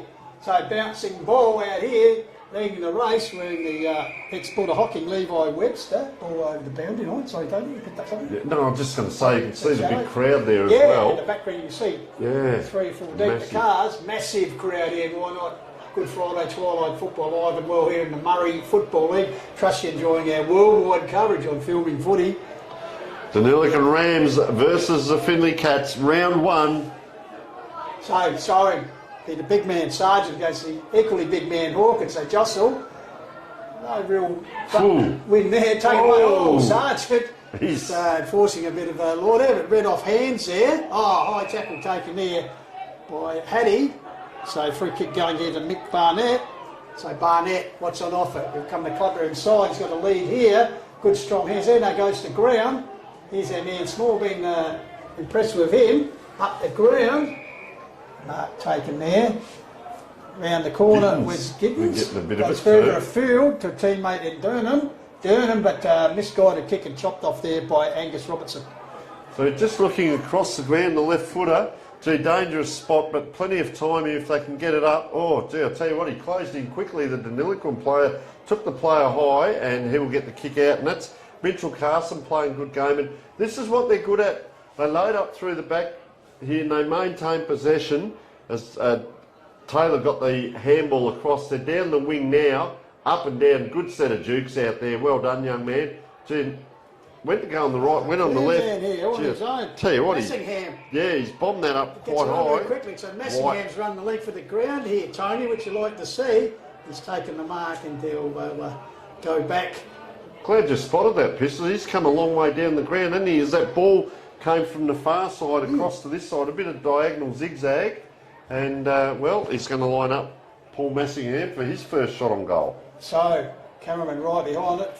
Right here, bring you the best pictures here on Filming Footy. So, Messingham to get his name on the scorers list. Hooks it back. I tell you, nothing wrong with that. The goal umpire likes it too, so raises the 2 fingers. So, Finley, over the opening 7 minutes, have kicked 3 goals, so they're starting to get a mini break here after they led by 6 points at quarter time, Tony Neal. Well, you've got a new coach, Jordan Taylor, and you bring a new system in, and I can remember hearing an ex-AFL coach a couple of years back, and they said, well, how long does it take to learn a system? And he said, just the back line alone, it might take 6 months to learn the patterns of play, and to be able to execute there, he obviously knew what was happening. When that ball was on the far side, you spotted him running down here in front of us. We thought, where's this bloke going? But he knew the system, and he charges in here too. So obviously he's coming around that pack. You just see him at the back of that pack, and he's like the 5th man in there. Well, more importantly, if you're the opposition coach, then where's his man? So Shepherd, the leaper, ball comes down, there's centre of the Deniliquin oval. Tackle applied there, and right in the centre circle. The umpire will come in and ball up once again. So good game of footy. So we expect the Heat to take a toll, plus first game of the season, so there'll be a few top bodies. Ball flicked out there, a clever handball back in from Jesse White. Found a teammate here, I think this is Hillier, he's been up and about already in this game. Puts it forward, bit jostling up forward. Desperation here for Deniliquin, deep in defence. Handball out there. Teammate in Fitzpatrick goes further up the wing and finds Rick Shaw. Shaw with a handball. Oh, he's given his big contract to his teammate who runs in the brick wall. That was Charlie Hillier. And holding the ball. So probably a bad handball there. Gave him a big contract. So umpire, no, let's go. It's going to go to Hillier. Is it? No, play on. Confusion reigns here. Short pass up the line and mark taken by Charlie Lang Jr. They cut those zigzag leads, don't they? Oh, look at it all over the head. Yep. Good body work there from Deniliquin through the agency of Hall. Umpires paid too high. So deep in defence, a relieving free kick will go here to Lockie McDonald. And it's a pleasure to be joined by, well, Harvey Lang. We call him the Bucket Whisperer.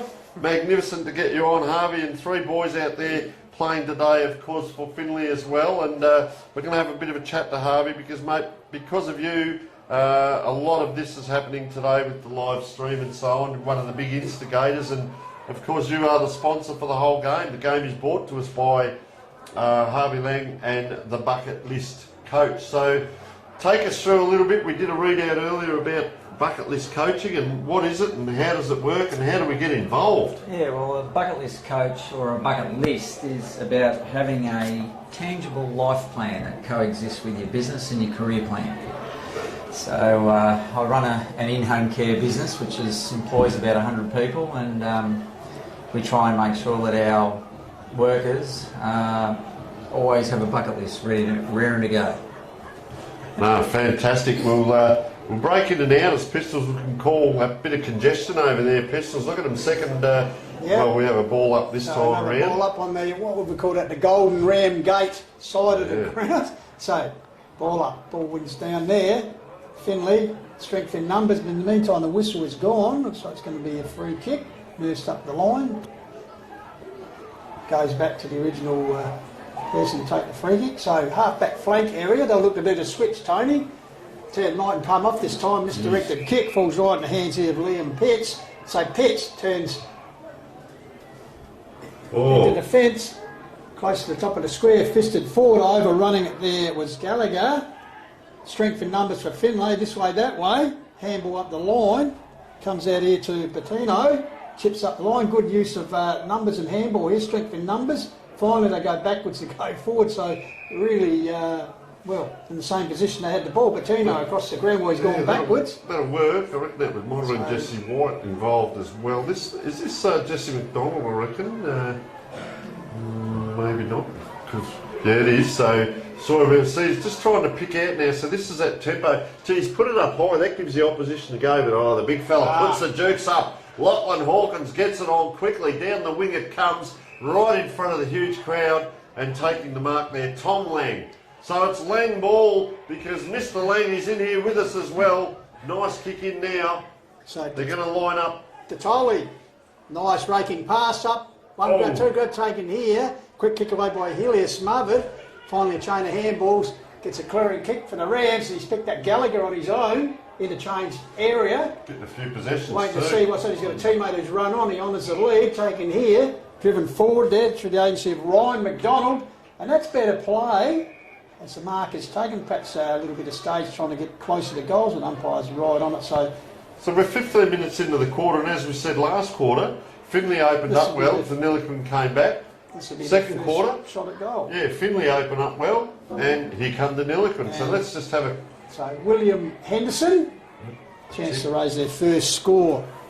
So 12 minutes expired, right behind him. I think it's drifted away to the right. So minor score results. So they move on to 2-2, trailing Finley 6-1 here. And so just coming back with Harvey Lang, of course, our match day sponsor. Some of your services, we've got seminars, workshops, and the experience, our signature. Yeah, like a bucket list coach is not just about travel, it's a holistic approach. So it could be a kind act for someone, it could be conquering a fear. It's who your hero is. So it's just a matter of unpacking people's goals and wishes and making sure that the workforce and the people are living a fulfilling life. So. But it's getting people out and active, isn't it? You know, we talk about eating right and hydrating correctly through the day and getting your mental fitness right as well. But you can't then just sit at home on the couch and watch your life go away. You can get out and do stuff. And well, I know yourself, Harvey. You've wow, what a life you've lived. Some of the stuff. Just take us through. I've got here Kokoda, Mount Everest Base Camp. Plenty more, and what's happening in the future as well. Well, I'm heading over to do Kilimanjaro on the 23rd of June. Yep, with the group. I've got well. 3 mates that are coming. I Yep. just put it out there when I come back from a trip and see who wants to come along with me. And then I've also got a Guinness Book of World Records Oh, hello. that Yeah. that I've been approved for, but I really it involves the Murray River. Yep. That's all I can say at this stage. So okay. about something in the river. Yes, Right. yes. Oh, you're going fishing, Harvey? No, you're an yes. active man. I'm not patient enough for fishing. So it's just, but mainly it's about actually having a list and having it written down, because an idea is just an idea if it's not action. Yes. So if you've correct. got a list and you tick it off, that's the most Any important. other things like that, Harvey? Like Guinness Books of Records attempt? Or anything Never, like that? So no. this is the first one. No, so I just thought I'd try it out. I actually worked it out as I was driving across the Murray River to come and watch Finley play, and I thought, this could be something So a exciting. bit of jostling and ruck there, and Hawkins and Sargent. Looks like big man Hawkins. Or yeah, Sargent getting the free kick. Shepherd, isn't it? He's, Shepherd, sorry. Yeah, he's been a bit Oh, aggressive, right. hasn't he, Yes. at times. And Puts then the top of the square. when he plays football, all good. They're Good going work to there get out by there. Jesse Jesse White. Yep, good work out here. Strength in numbers for Finlay. Just see Deniliquin starting to fall off the pace here, perhaps a bit fitter at this stage of the season. Good handball there, back there. Massive This one game that again, way. yeah. High down the wing area. Oh, over the top. Couldn't hold the snag of the day there was McDonald. In the meantime, the free kick's been paid, and there's our man who's playing very well, Small. We've got the rodeo on Sunday, but I think a couple of them might have gone a bit early there. So Sam Hattie, sorry, Run down there. Locked on McDonald.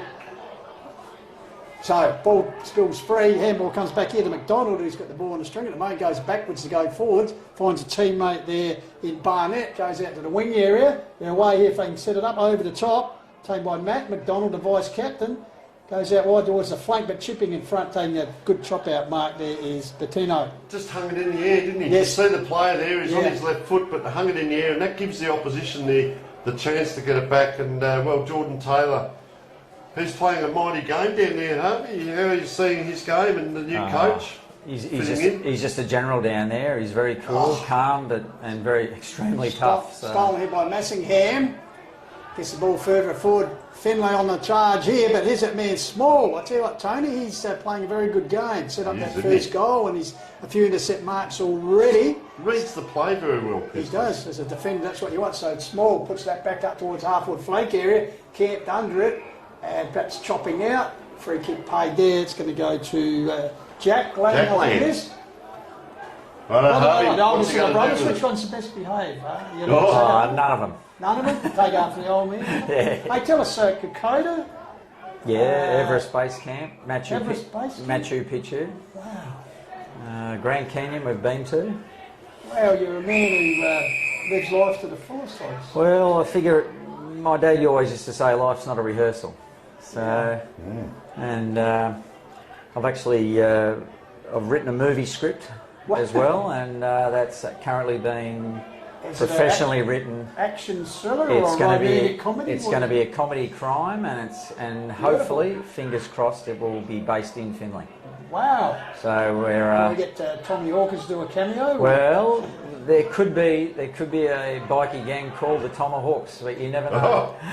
Jesse, the ball comes a big leap there, but staying in his ground saying good mark, Jesse McDonald. He's going all right down back. I haven't mind. He's just not getting a pile of possession. That's a high kick, camped under it, should take the easiest of marks. It's Here enough.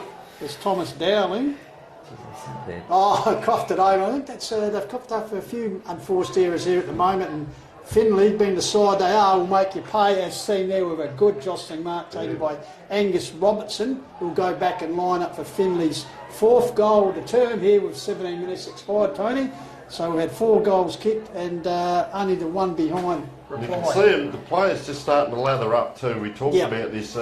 Now it is still quite warm. The lights are on here, but still quite warm out here. We'll just call this through. Robertson it is. So, Robertson, straight through. Hasn't been too many hard decisions for the goal umpire that end of the ground in this quarter because they've been all over the top of the head. So, another goal to the Finley Cats, and they look well on the way to retaining the Leo Barry Tommy Hawkins Cup as they lead 7-1 to 2-2. Sorry, 8-1 to 2-2. So just while Harvey's in with us, we have a mutual friend, a gentleman called Dave McLaren. Yes. Now, the wonderful man has built a working an omnibus in Western Australia. For the viewers out there, what we've got is a Sportal scoreboard on the side of the truck, almost $500,000 worth, and that is going to be travelling around to different games across Australia, classic clashes.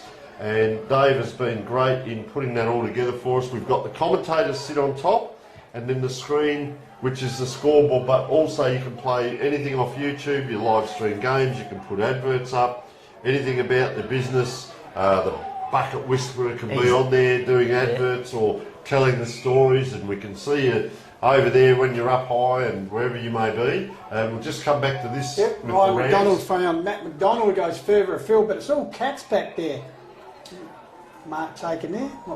So they are travelling up and down the ground quite well too, Charlie Lang. Finley, because all the players are in one half of the ground at the moment, Pistols. Did they have a bit of a competition here, Harvey? You get some nice touches or whatever? Or, Nah, they're all does it working kick well. the brother? Because a lot of times Yeah. I've seen brothers play, they have that vision, they know where each other is. Yeah. So here's a chance here, bounce a bit through for a minor score. Hobbs that was. Well, you know that David McLaurin's the unofficial mayor of Perth, don't you, Tony? Is he? Oh, Yeah, he's a legend. He's a legend man. great man. Yeah. Great man. We went over and saw him and took us through how the truck was being built and did a couple of interviews with him. And that's exciting for regional football all across Australia with the media truck, the first of its kind by Dartfish and Filming Footy. And it is going to be an absolute ripper. And, well, I've got to get my truck licence. That's the next part. So we are 26 minutes into the second quarter as the shadows are getting longer and the lights are looking magnificent down here. What's happening out there, Pistols? So Wiley with the ball, he'll go backwards to a teammate. They're just general possession is called to play on quickly. It's a little mung kick up, overrunning it there. His Finley has a chance. Good tackle applied there on Ryan McDonald. Oh, they're fighting each other for the ball there, trying to barge his way through. Finally comes out to the Cats. A clever tap there, bit of volleyball. Bertino finds a teammate there, Caden Sharp. Handball's over the top, taken there by Bertino, is run on. Misses it up the wing. Good one-on-one battle there taken by Deniliquin. Long handball, he put his teammate under pressure. He's run on nicely though. Puts it over the top. Oh, handball straight to Nick Burns. In turn, so the ball comes back from the agency of Finley. Out wide. Taken there by Webster. So there's a chance going out wide. Will it sit for him? Yes. Handballs to himself, runs onto it. This is Tommy Lang. Oh, just wouldn't sit for him there. Oh, he's gone back well. Meantime, he's been called legging, so made something out of nothing there. Quick question, Harvey. Obviously, start of the footy season. Do you plan your travels around the footy season? Do you take off at the end of the footy season and come back at the start, or you go away mid-season? Just before we get at Lang, just chipping it to Lenny Detali. So Detali here will have the shot at goal. Sorry, Harvey. Oh no, I just like I'm heading off to Kilimanjaro on the 23rd of June. Yep. And just look. While the boys are playing footy, it's always good to try and get up to Finley. I really enjoy getting out of the city or leaving the coast and coming up here to the country.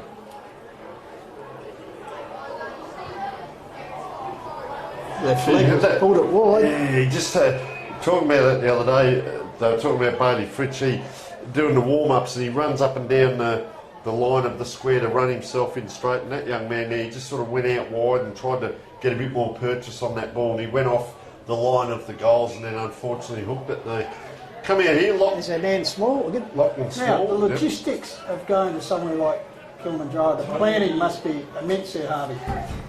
Yeah, look, it's just a matter It's of not just making. something you roll up, it's visas to get and all that sort of stuff. You have visas, you have some Surfers? typhoid, a bit of a typhoid shot if you need that. Yep. Obviously about 3 or 4 connecting flights, Yeah. and we're doing a safari after our trek, and Wow. obviously working out a really good tour company, which is Peak Planet. Yep. We're going to use them, and that's half the beauty of actioning a bucket list. Here's Shepherd trying to break his way through. The big man does it on his own, gets a handball at the back door to Rick Shaw, moves up the wing area, push off the ball was Gallagher. Kick forward there by Jesse McDonald, who's been pretty good this quarter. Ball still to the ground. Stacks on the middle. Over the top there was Angus Durnham. Ball held in there in front of the crowd. Can't get over the crowd here. Magnificent. See the kids down here. Fantastic. So, a lot of what you work on, and unfortunately it's a facet of modern life, depression and what that can lead to, suicide, teenage suicide, even elderly people. So, as you said, the bucket list thing is something. Well, for my mind, like with our aged care business that we've got, we haven't had any staff turnover in our admin for the last 2 years, because I've actually been working on that bucket list blueprint, making sure staff have their goals, Yeah. make sure it's actually physically in their workstations, make sure people are always holding them accountable about, Yep. hey, are you... how Just do you going to ask that, accountability to it. Yeah.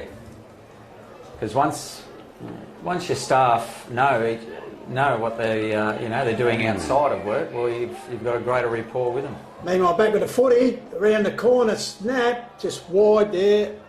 It's Luke Moore to score results. So 7-2 plays 2-3 in favour of Finley. There's a little battle going on out here too between Hamish Shepherd and I was just watching that, yeah. that's Kyle Coates, the two ruckmen, and they're having a really good ding-dong battle. They're actually standing each other about 20 metres inside this as Deniliquin tried 1-2. They had it out the back and they couldn't get the ball to him.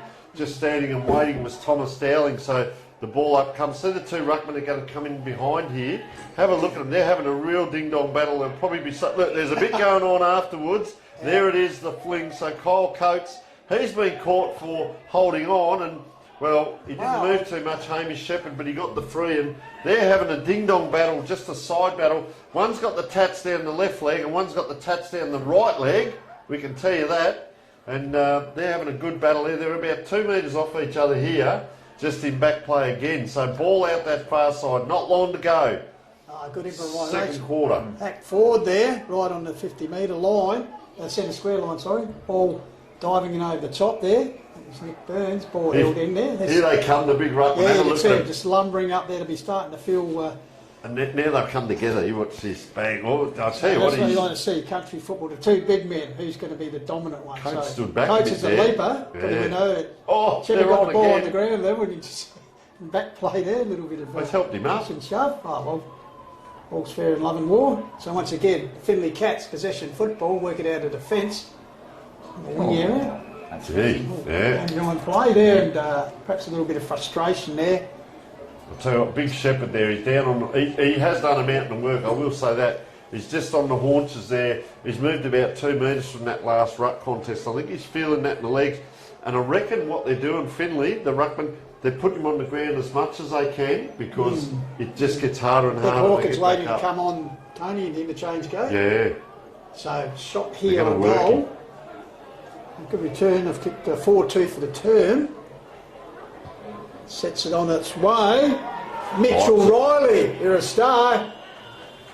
Fantastic finish there. And well, one thing you hate is turning over the ball, but then when you give away a 50-metre penalty and the opposition make you pay for it. Right on the half-time siren here, Tony. Yes, so fantastic. All right, Harvey, we'll let you get back to the game. Just something else you had? No, I just appreciate you guys coming here and actually making sure we that people... appreciate your assistance with this. happening. And Well, the most important thing is when I'm walking on the Kilimanjaro track, hopefully I can tune in and I can see Finley having a win. So anyway, thanks a lot to the Dartfish and you guys. What would the temperatures be over there? Like they'd be there summer? It'll start off. We start off at the tropical level, Yep. and then you get up and it's pretty freezing. So looking forward to it. So. My son's actually in Nepal as we speak, 4,600 metres above sea level. So, I feel for what you go through there, and I think it's fantastic with what you're doing, not only here with our match day sponsor, but also in your business. Yeah, we might get you to pop back in maybe at the start of the fourth quarter if you'd like to. Tell us a little bit more about the care that you're doing, because this is a huge area, the care for the elderly, because that's where we're all heading.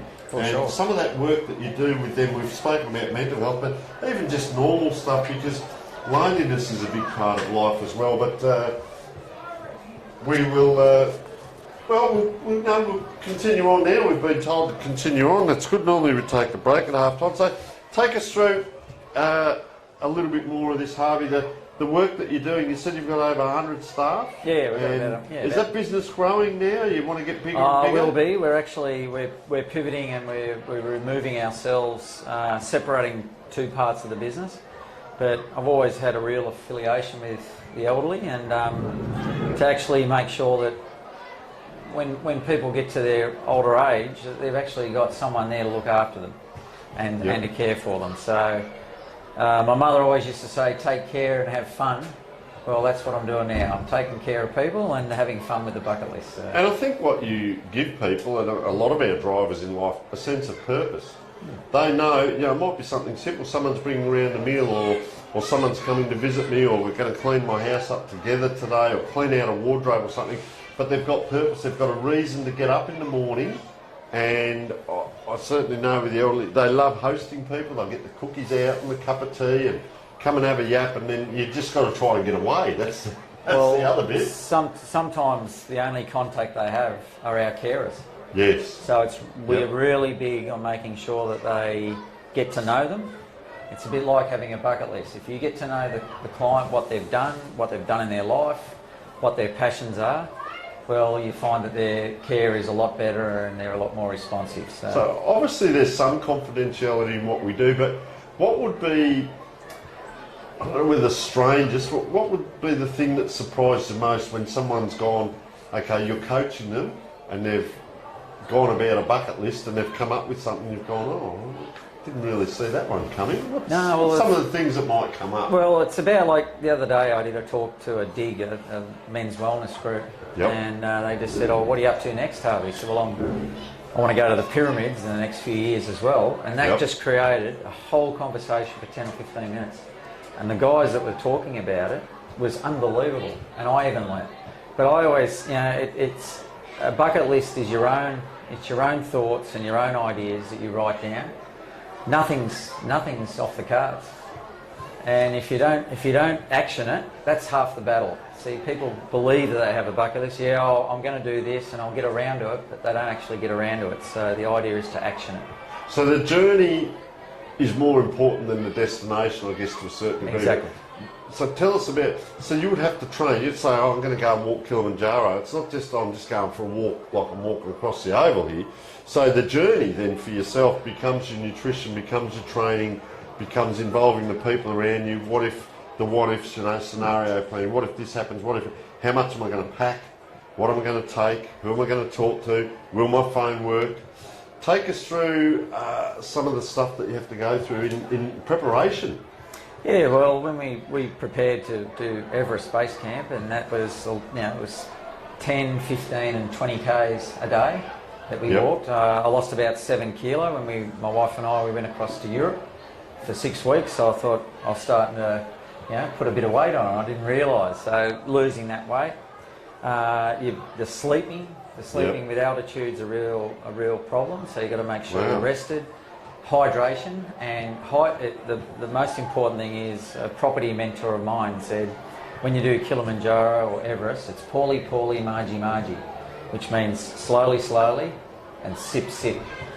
Okay. So you got to keep drinking water and just take your time. Because you can actually, it's like our players, you can actually forget to do it, or we'll go 10 or 15 minutes in. 2% of dehydration, you get skill errors. Now, when you're up on Kilimanjaro and you've got a 1,000 metre cliff over the side and you've got a little bit of dehydration, coordination starts to go, along with altitude sickness and everything else in there. You don't want to be making mistakes, and I think it's exceptional that you assist others in their bucket list, but you've actually done it to know it's footprints in the sand, isn't it? Well, it's like running our business. You've got to have contingencies, you've got challenges, you've got personalities, you've got all these things that you've got to make sure that you're constantly risk assessing. But the thing is, with being a bucket list coach now, it's about making sure that people don't get fearful. They don't get fearful with actioning it. Okay, so Harvey, how do people get in contact with you? Because I think this is fascinating. We had that chat the other day and talked about some of the stuff I do in work, but more so what you do. And mate, it's fascinating. How do we get in contact with a bucket list coach like yourself, the bucket whisperer? And mate, you're just so giving with your time and your knowledge and where you can help people.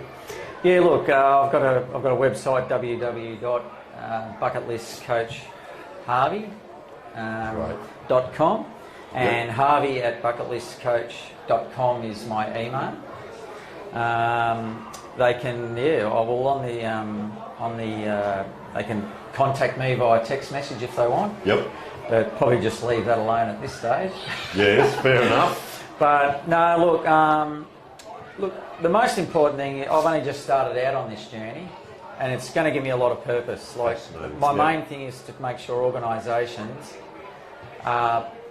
make sure that they have their staff, that everyone has a bucket list. Yep. And it doesn't matter if it's just, maybe it might be just walking 5 kilometres. Yeah, maybe it's small or big. And maybe exactly it's just right. the ultimate challenge. Like the ultimate challenge, one of my colleagues said the ultimate challenge for me was to find a room.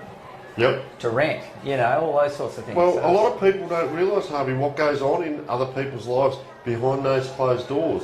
Externally, they say, I'm doing fine, and internally, they're like the duck underwater. And as we said, loneliness or the challenge of it might be career or it might be financial pressure. There could be a whole lot of things going. Could be things happening medically with them that cause them to maybe have a second think about life, which a lot of people do. We get a second chance sometimes. So, and that's where you can help and guide these people. Take us through the footy club. So are you doing any work at all with the footy club, helping? Probably the coaches are the ones that having been there, mate. But no, not yet. No, but I'll stand back and observe. And I'm available for schools, businesses that have, like a lot of business friends of mine. Like they have more business that they can poke a stick at. Yeah. But their productivity is not meeting the demands of their business. So it could be the culture of their group, the core. And if you actually go in there and you say, okay, well, let's work on your bucket list, and it's an acronym. Yeah. It's MYBUCKETLIST. And each letter means something. Means something. So if you want to find out about that, go to the website. Right. But T is, the last T is travel. Okay. So there's about 10 other things that are a holistic plan. So about 10 years ago, I went through some changes in life, and I wrote down, I run my own business, and I wrote down what is it that I do and what is it that I enjoy, and I took money out of the equation. So, and it was enjoy meeting people, travel, blah, blah, blah. So I went through about 5 key points, and I was actually doing that in my work. So that what I did in work and what I did in life actually melded together and matched. So, well, how many times do you go and do the shopping, and you've got the list in your head, and then you come home, and your partner or everybody says, "Did you get this? Did you get that?" And you don't do it. Yep. The idea of a bucket idea is not a bucket list. If you've got that list written down somewhere and you're constantly assessing it, could be on the fridge, could be in your bathroom, anywhere. But so long as it's constantly front and centre. And direction, and the thing with that, you can come back, not so much brag, you can talk about it, but you can actually help others. They go, that's not a bad idea.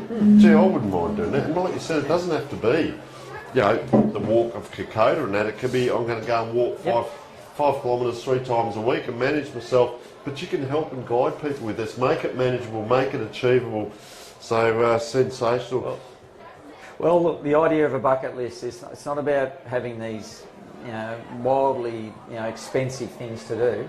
Like you said, it could be just going around and checking in on a neighbour. Yeah.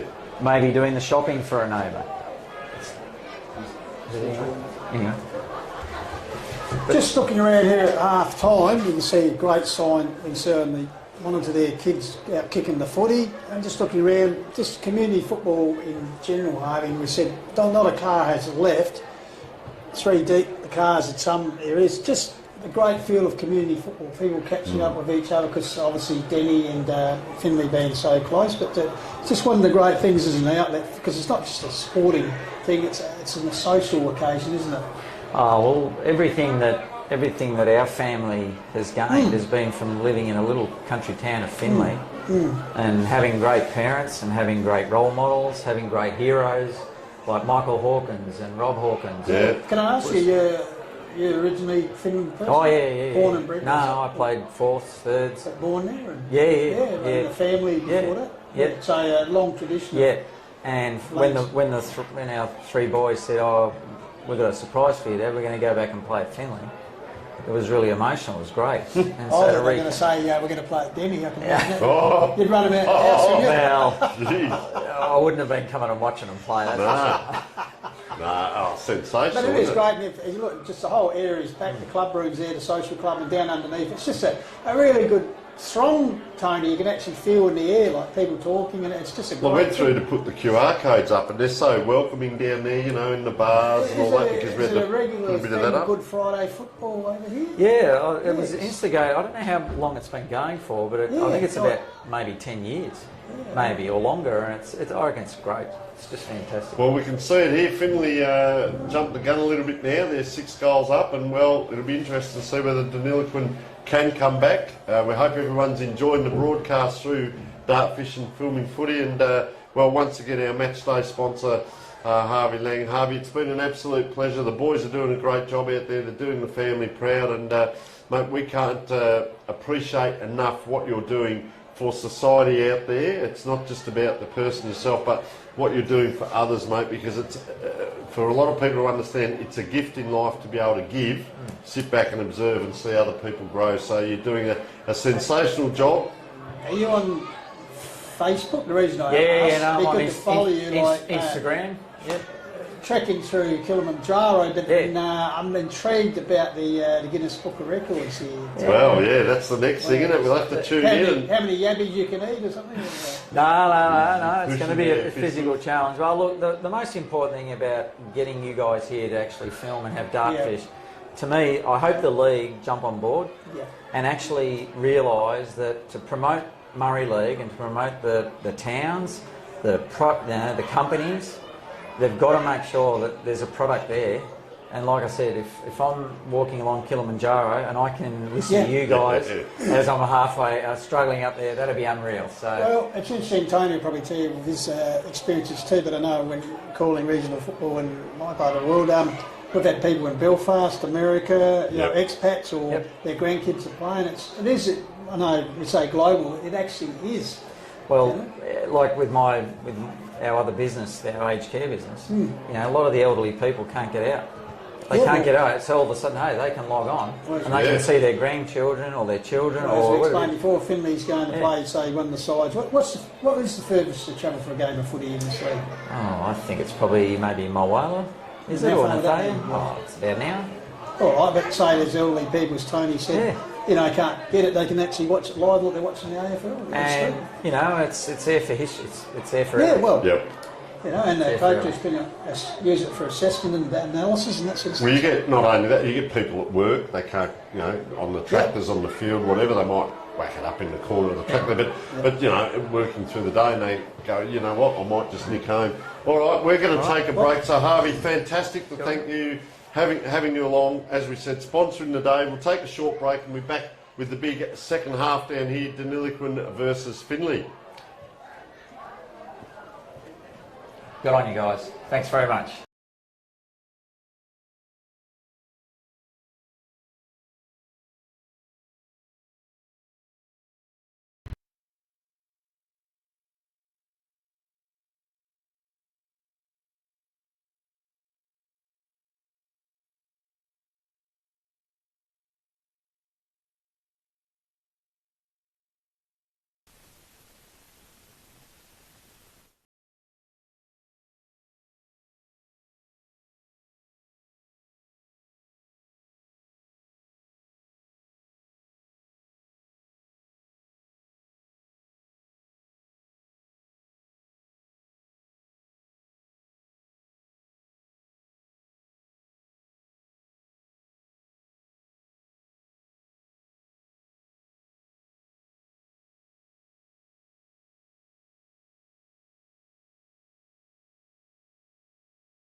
Welcome viewers, the huge game down here at Deniliquin Rams versus Finley Cats. The umpires are just shooing a few of the people off the ground. There are absolutely thousands down here. Tony Neal and Jeff Pistola joining you in the call, and we hope you're enjoying this game. 6 goals up, 5 goals actually up are Finley at the moment.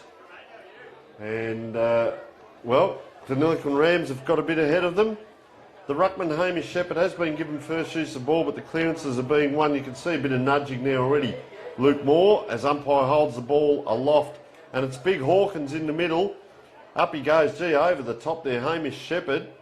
Just see whether he elevates again, Pistols. He sort of didn't have to jump too much towards the end of the quarter.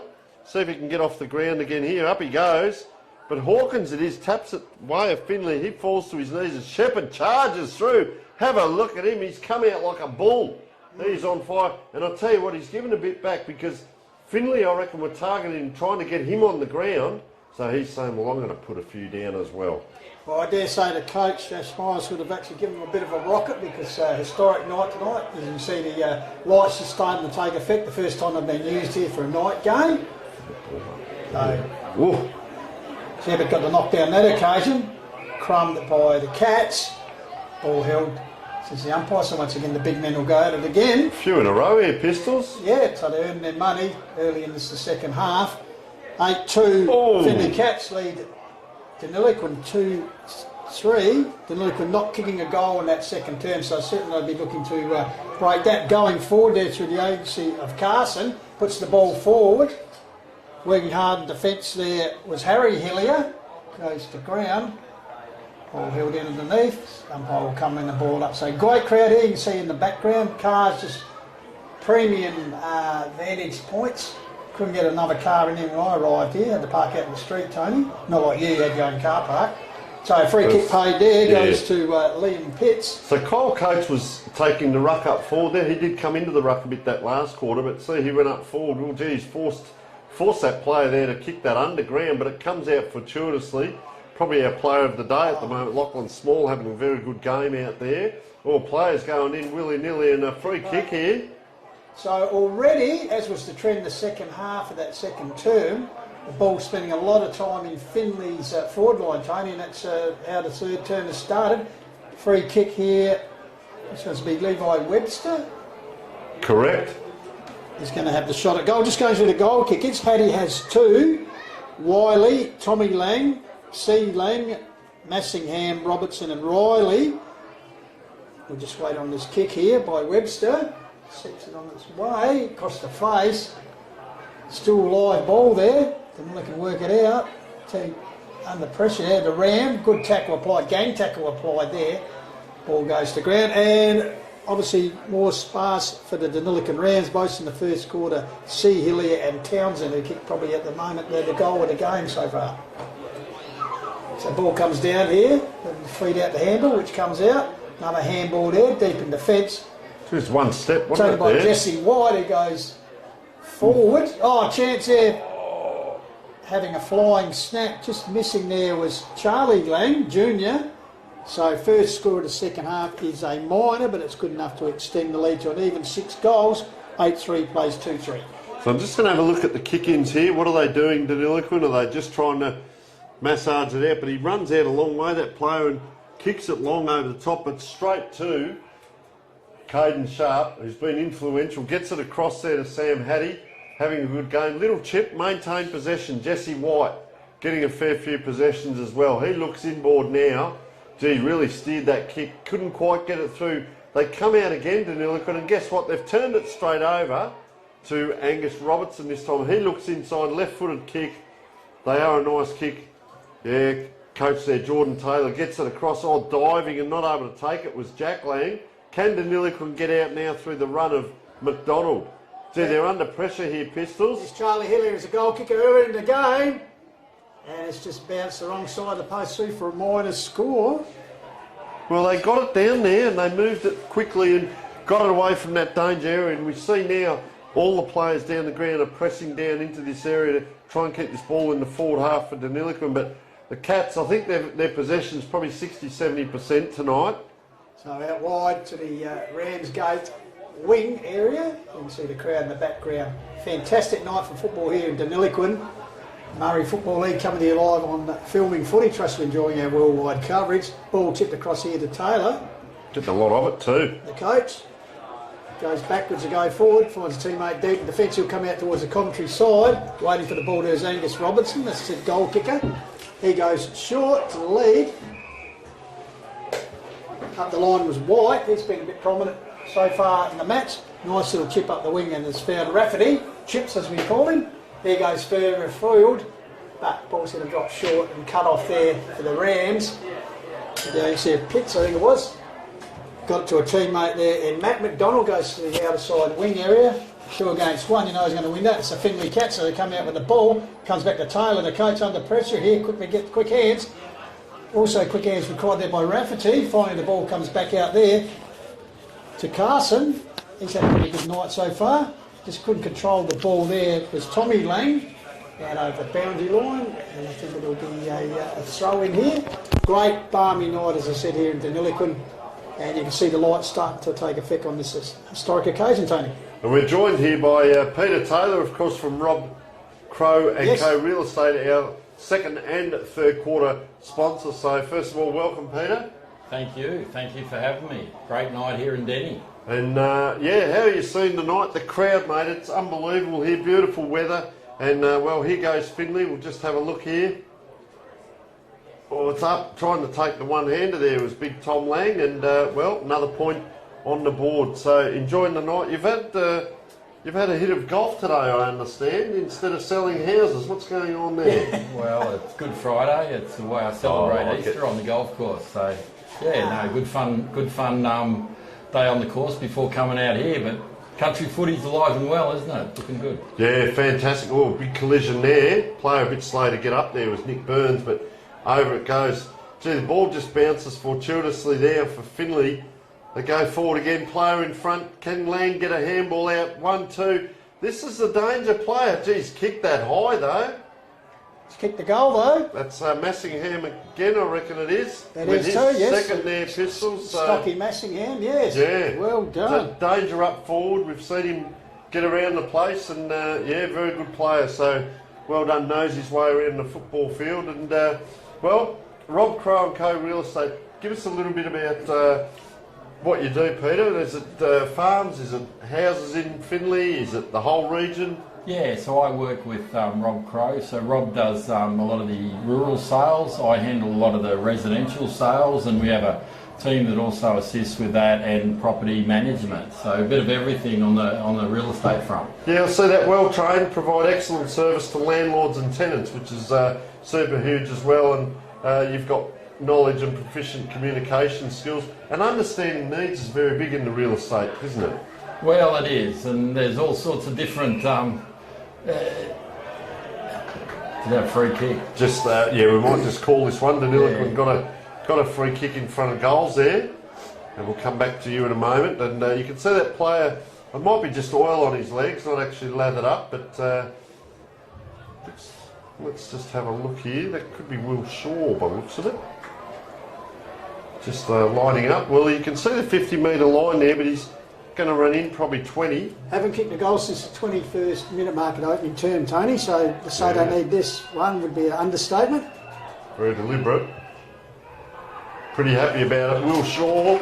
Yep. So he's been interesting. You've called him a fair bit, I know, throughout the, I guess through the middle of the ground and that, and you see him pop up forward there, and well, doesn't matter how you get him as long as you kick him. There's the scoreboard there, bright as anything, and looking fantastic. So yeah, we come back. So rental properties and working with your landlords and your tenants, and you enjoy getting out and meeting a lot of the locals, and I do. I footy with them, do you? Yeah, well, I do. Footy and golf, but I'm grew up in Finley, so moved back after about 30 odd years away, and especially interested in the team because my nephew Jordan's the coach this year. So. Correct, yeah. So did you have a little bit of a hand in getting him back here, or he came of his own volition? I think his dad did most of that, but no, he's always loved the area, Jordan, so no surprise. Probably a matter of convincing his wife, and then they're back here, you know. So Massingham, danger man.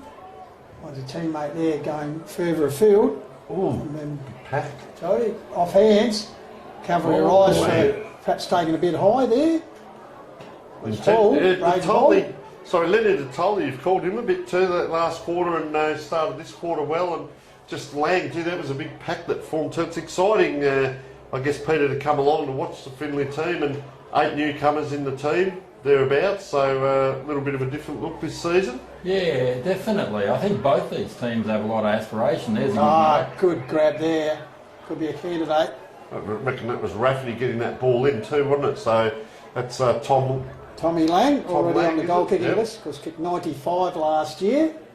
So his chance for his second for this season. He wants to crack the ton this year. We'll call it early in the year. You can see the lights in the background. That's Fantastic probably pictures. what he's on got to aim Finley at footy. there. Yeah, aim for the light.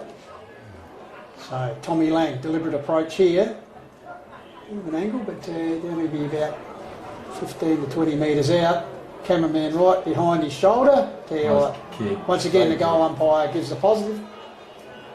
He knows what he's doing too, Tom Lang. Knows how to kick him. That's his second, and that's important in a game like this. Deniliquin come out and get that first goal of the quarter, and then you've got to be able to answer it. You don't want to let them get a run on and get 2 in a row, because otherwise they get that bit of an ascendancy, and can they fight back in that third quarter? So 2 goals this quarter, Massingham. yeah, Massingham as well. That was the other goal. You are correct. So can they keep going now as big Hawkins in the middle there? And the lights are just, we must say, fantastic. Beautiful, holding up a treat, and you can see that on camera. Deniliquin now explode forward, just a little bit off the side. It's up and down, play being held. Shaw again there. I reckon that's Tony. Shaw got the ball out of the centre. He's run on into the pocket. Now the ball will go his way. Good call. So Shaw, the last goal kicker, up and about. That is for Shaw. Yeah, and Durden it was playing in front. That kick came in, it was a high bomb, which is what the coaches spoke about. Get the ball in high and long, and we back ourselves into one-on-one, and then that little chip out, and let's have a look at the shot on goal. So Shaw, deliberate shot. His last goal was right out in front. So this time, acute angle for him, right on the edge of the arc, sets it across, it'll drift across the face. Goal umpire and boundary umpire confer here. We'll have to come upstairs. No, it's been given a behind. And joined by Peter Taylor from Rob Crow & Co Real Estate. Now, tell us about this. Office is open 5.5 days a week, but you're contactable 7 days a week. So you really, home office is 7 days a week, isn't it? Come on. Yeah, I'm available 7 days a week. That half day's for golf, but that can quickly change. Actually, Peter, Tony was telling me he tried to ring you today, but couldn't get you, so that takes that theory out the wood. Nah. I couldn't find my ball off the first tee, and I wasn't answering my phone. So, I was busy. where do you play golf? Finley Golf Club? Down at Tote Golf Club. Yep. Yeah. So Good course? Yeah, beautiful 36 holes. A lot of good courses on the Murray. So.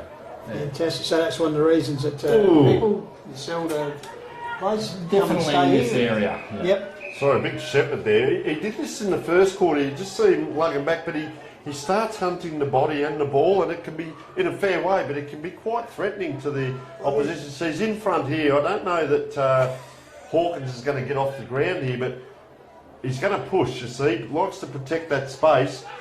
A big shepherd there. Too high, yes. Just on the haunches a little bit. Wiley with the free kick right down in front of our broadcast point here. Pictures coming here through filming footy, call to play on, do the short chip to go 10. I don't know, he comes back to Wiley anyway. Juggles the ball, steadies. This is a longer kick up the line. Pack sets himself, big lead there, and a good mark taken by Small. He must be high, Deniliquin's best players. Dashing defender tonight. So Small, half-back area, right in front of the interchange, in fact, in front of the Deniliquin crowd. Puts it up, setting himself over the back. Oh, well read by Gallagher. Throws himself through. He's got a lead here, goes in that direction. That's better play. Deniliquin turning for home is Durham.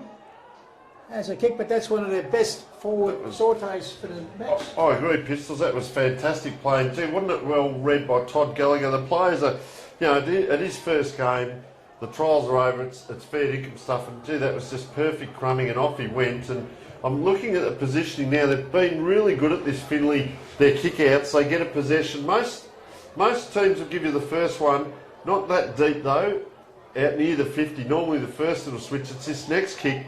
If you just kick it to a 50-50, it's going nowhere, but that's Hawkins out there. Big fella. So now we're starting to see, can we see a coast-to-coast? Massingham, so 3 possessions in a row, gets it short, player on his own, the winger here is streaming down Jesse White.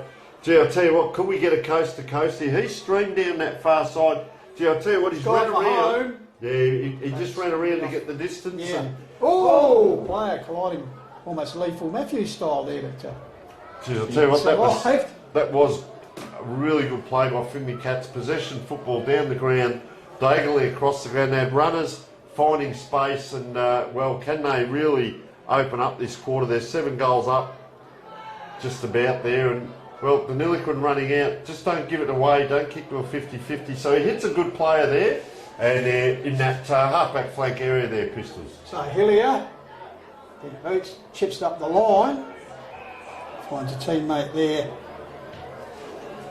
Into the centre of the ground, Mark taken there. Quickly moves the ball on there. That was Howe. Ball comes back, he's hunting it again, Howe. Crashing his way through Gallagher. He's certainly coming to the game this half. Using a bit of brute strength there. Scrambly football at the moment. Yeah, Riley it was, just got a soccer. Gee, look at that, 4-on-1. I tell you, you couldn't blame any dew on the ground. It's not like they're playing in Brisbane or whatever. Thomas Dowling, he had to, it was a bit like Dusty in that grand final, but he had to do it all on his own there. And well, good on Hamish Shepherd there, he's got a cross. Look at him push and shove there. Now he goes to ground, and that's going to be hard every time. You've got to get back up again. So, it's harder and harder, but Lang it is, ball in hand. Now, demand for houses in this area? Yeah, Finley's been really strong. Not on the market lately. very long? Or? Yeah, no, example is one we sold, I guess about a few weeks ago now, but the day it went on the market, we had 4 offers. So, wow. Like there is real demand in Finley at the moment for housing and rentals. So things are happening. We'll just wait on this. So Lang it is, very deliberate. In he comes, far side. He's kicked that high and long, another point. So, well, they've kicked the 4 points this quarter, 2 goals, 4. Yeah, 2-4 to 1-3, so both sides have... So, sell Finley for us. Anyone who's watching this global stream, they might be thinking, oh, what a lovely oval, it'd be nice to get... So, sell Finley for us, Pete. What's the attractions of Finley? Yeah, beautiful. Besides playing golf with you. Beautiful climate in the southern Riverina, and nice quality of life, and still comparative to many other areas in Australia, very cost-effective housing. So for people looking to get started in the market, you can get a good place. And meanwhile, sorry, here's a run here for sure. He's been up and about. He'll put it here. Will it sit for Hillier? Grabs it. Goes backwards, trying to find a teammate. He has found a teammate. Shaw was good, wasn't he? Out this far side here and ran. His game. So looks like another young bloke here. Come back to you in a moment there, Peter. See what Deniliquin can do. Probably mirror image to the other end, far side, shot on goal, just inside 50. Liked it off the boot. Look at the celebration. Happy. He's got the coppers up. And nice goal there. See who that is in a moment. 36, I think it is. Bailey Townsend again. That very good Could goal. have the snag of the day already in the bag, and he's kicked the second. So very good. Sponsoring the football club, or mainly the second, third quarter day. You're sponsoring Finley as well with. Yeah. No, I might have to now. I might have to now. I'm waiting for that email from the nephew. No, look. You were asking me before. Good things. Look, whether it's raising a young family, there's good housing, good little service town, Finley, and a good community. You can see it out here today with these 2 towns. Such support. Yeah. I just caught up with some old high school friends down below. That some of them I haven't seen for 30 odd years, but good community. So 4-6 plays 10-6, so 6 straight kicks is the margin. Oh, we might quickly, we'll let you get back to the game, get back to your friends. Thank you so much for joining us, and also for the sponsorship of the second and third quarter. It's huge for the area, these telecasts, and to have a sponsor come on board, we cannot thank you enough. And we'll get around the Finley and the Deniliquin coaches tomorrow and share the footage and go through some stats, and hope the viewers out there are enjoying it. We're doing this because of people like yourself coming on board, so we can't thank you enough, Peter. And great chat we had, probably over 30 minutes there the other day. We'll probably have another one next week or so, mate. You've got an outstanding story, and can't thank you enough for your assistance with tonight as well as the season ahead. Well, thank you guys. I lived out of the area for 30 odd years, so I wish this facility had been available while I was. Thank you. Good on you. Right, thanks, Peter. All the best. All the best with the sales, Thank you. mate, and the golf. So, Finley, just tipping the ball around the forward line. Comes back out here. Oh, running around the man on the mark there, Charlie Lang. Sets the ball further afield. Pack flies off hands. Desperate defence there. Might have been small once again. Pocket Rocket in the back pocket, certainly holding his head up. So Finley they've kicked 2 goals for. They had that 5-goal one last quarter, and they could have really split the game open here, but they've given Deniliquin a sniff, and there's patches pistols where Deniliquin look really good. They get it forward, and they're certainly not out of this game as we speak. It's an entertaining game. There's a lot of ground ball. The ruckmen are interesting, having a good battle, and look, Deniliquin here, when they have a go and play in front like this, can they get a clearance? There's the big ruckman I'm talking about. He's a big physical man, and he loves getting in there and having a go. He has a bit of a spell, but he's pretty much done a lone hand for them tonight in ruck, hasn't he? Big Hamish Shepherd. Of course, Hamish Shepherd, Freo listed. There's Subiaco, East Perth over Western Sandringham. So he might be, so it what's looks he like, doing just coming off for his West now. Yeah, it looks like he's coming out the bottom of the right-hand screen. And coming on, well, that's a mismatched swap. As coming on there was Lachlan McDonald. Meanwhile, struggle for the ball. Going to ground with his coach has been pretty handy this afternoon. Just over 21 minutes in to this third quarter. We hope you're enjoying the telecast wherever you may be watching. And a lot of the players on this side of the ground, it's a big oval with a small-sided game pistols. As that ball goes up, charging through, trying to get the handball out. They just can't get away. Deniliquin 1-2, ducks ahead underneath. A big high kick right down here in front of us. Look at the pack, and that is an absolutely sensational mark, and he is off, that young man. And that's a good kick forward, and well done by, well, that was William Henderson. Yeah. That was a great grab. Could that be our mark of the day? Snag of the day. So here he is again. Will Shaw, fastly getting a cult following and playing a great game, Pistols. He's only light, but I'll tell you what, he plays the wings, he gets down the ground and gets out on space. And, well, let's have a look now. As he's going to be about 45 out on that angle. Says he runs around a lot to the right, and that's what happens. He's just hooked it left, and he knows it. And the important thing here, we talk about the bucket list and everything, get the head back up, and he has. Look at that, in position. Let's see what Finley do coming out late in the quarter. So 2-4 apiece in this term, so Coach Morris would be happy with that. Something to build on as the ball comes out here wide. For the catch just down from our commentary spot. Jesse White, he's been pretty handy this afternoon. And you see the crowd spilling over on the line. Beautiful night here. Checks the ball up the line, finds a teammate here. In Charlie Lang, Junior. Lang ball. He's had a bit of it too, hasn't he? So Lang searches short. Honours the lead there of his teammate. Goes back to Lang, yeah. Or it was. Gives it back up here to Lang, who's run on. So he's just playing waxies here, Tony. So Lang indicates he's going to go long. So Pack sets themselves over the pack there, flying close to the boundary line, bustled over there, getting involved there was Hall. Just a touch, Archie, but it's been played in good spirit, but he's a competitor, Kyle Coates. When he comes into around that pack, he splits the pack open. The player just limping a little bit there, and that's Lachlan Small too. So back out for the big man in Hawkins, who goes for the ruck at the moment. Ball comes down. There's Massingham. He's been busy this second half. That's Angus Durden. He's up against in rucky. So just see whether he does protect that ball drop here, because I don't think Durden's going to try and body him, but I don't know that that's going to work. He's a big man to get around Hawkins. There's the body, bang. Puts it right where he wants it. They knew what's happening. Off to the races here is Luke Moore. Honours the lead up there, and that's could he hold it? No, I think he's been paid for chopping. So Tommy Lang, already with 2 for the night, gets the ball on quicker, finds a better placed teammate. People in the cars there, look at them 3 deep. People around the boundary. Detoli. Yeah, he had a very good second quarter too. Look at him Just one of the over late the changes, fence there. one of the late changes from the side announced on Thursday. So Detoli, what can he do here? Acute angle, favours the drop punt. Left So footer. for a minor score. I reckon that's 5 for the quarter. 2 goals, Correct. 5, is it? They've kicked. 2-5 to 2-4. So as I said, Coach Ash Morris on the behalf of the Rams would be happy. They've stopped the bleeding, but they still trail 10-9 to 4-7.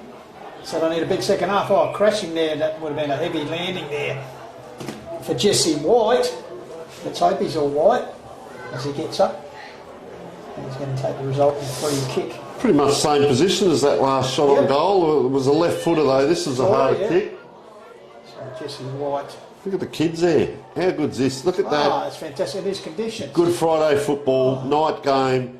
Stream it in. Don't worry about what's on the big league. This is the big league. Absolutely. Community Have a look. football alive and well here at Deniliquin. So White. Shot on goal. I tell you what. Gee, that's right to the teeth of goal. The umpire, no worries about going to the camera for this one. They can see it from there, and that's their 6th goal. 2 goals, 6, 8 scoring shots to 5 for the quarter. Entertaining. Let's see if Deniliquin can get it out this time. So player just searching around. Where will this kick go? They come out to this side. He's going to go long, which is going to be 2 kicks back for Finley if they get it.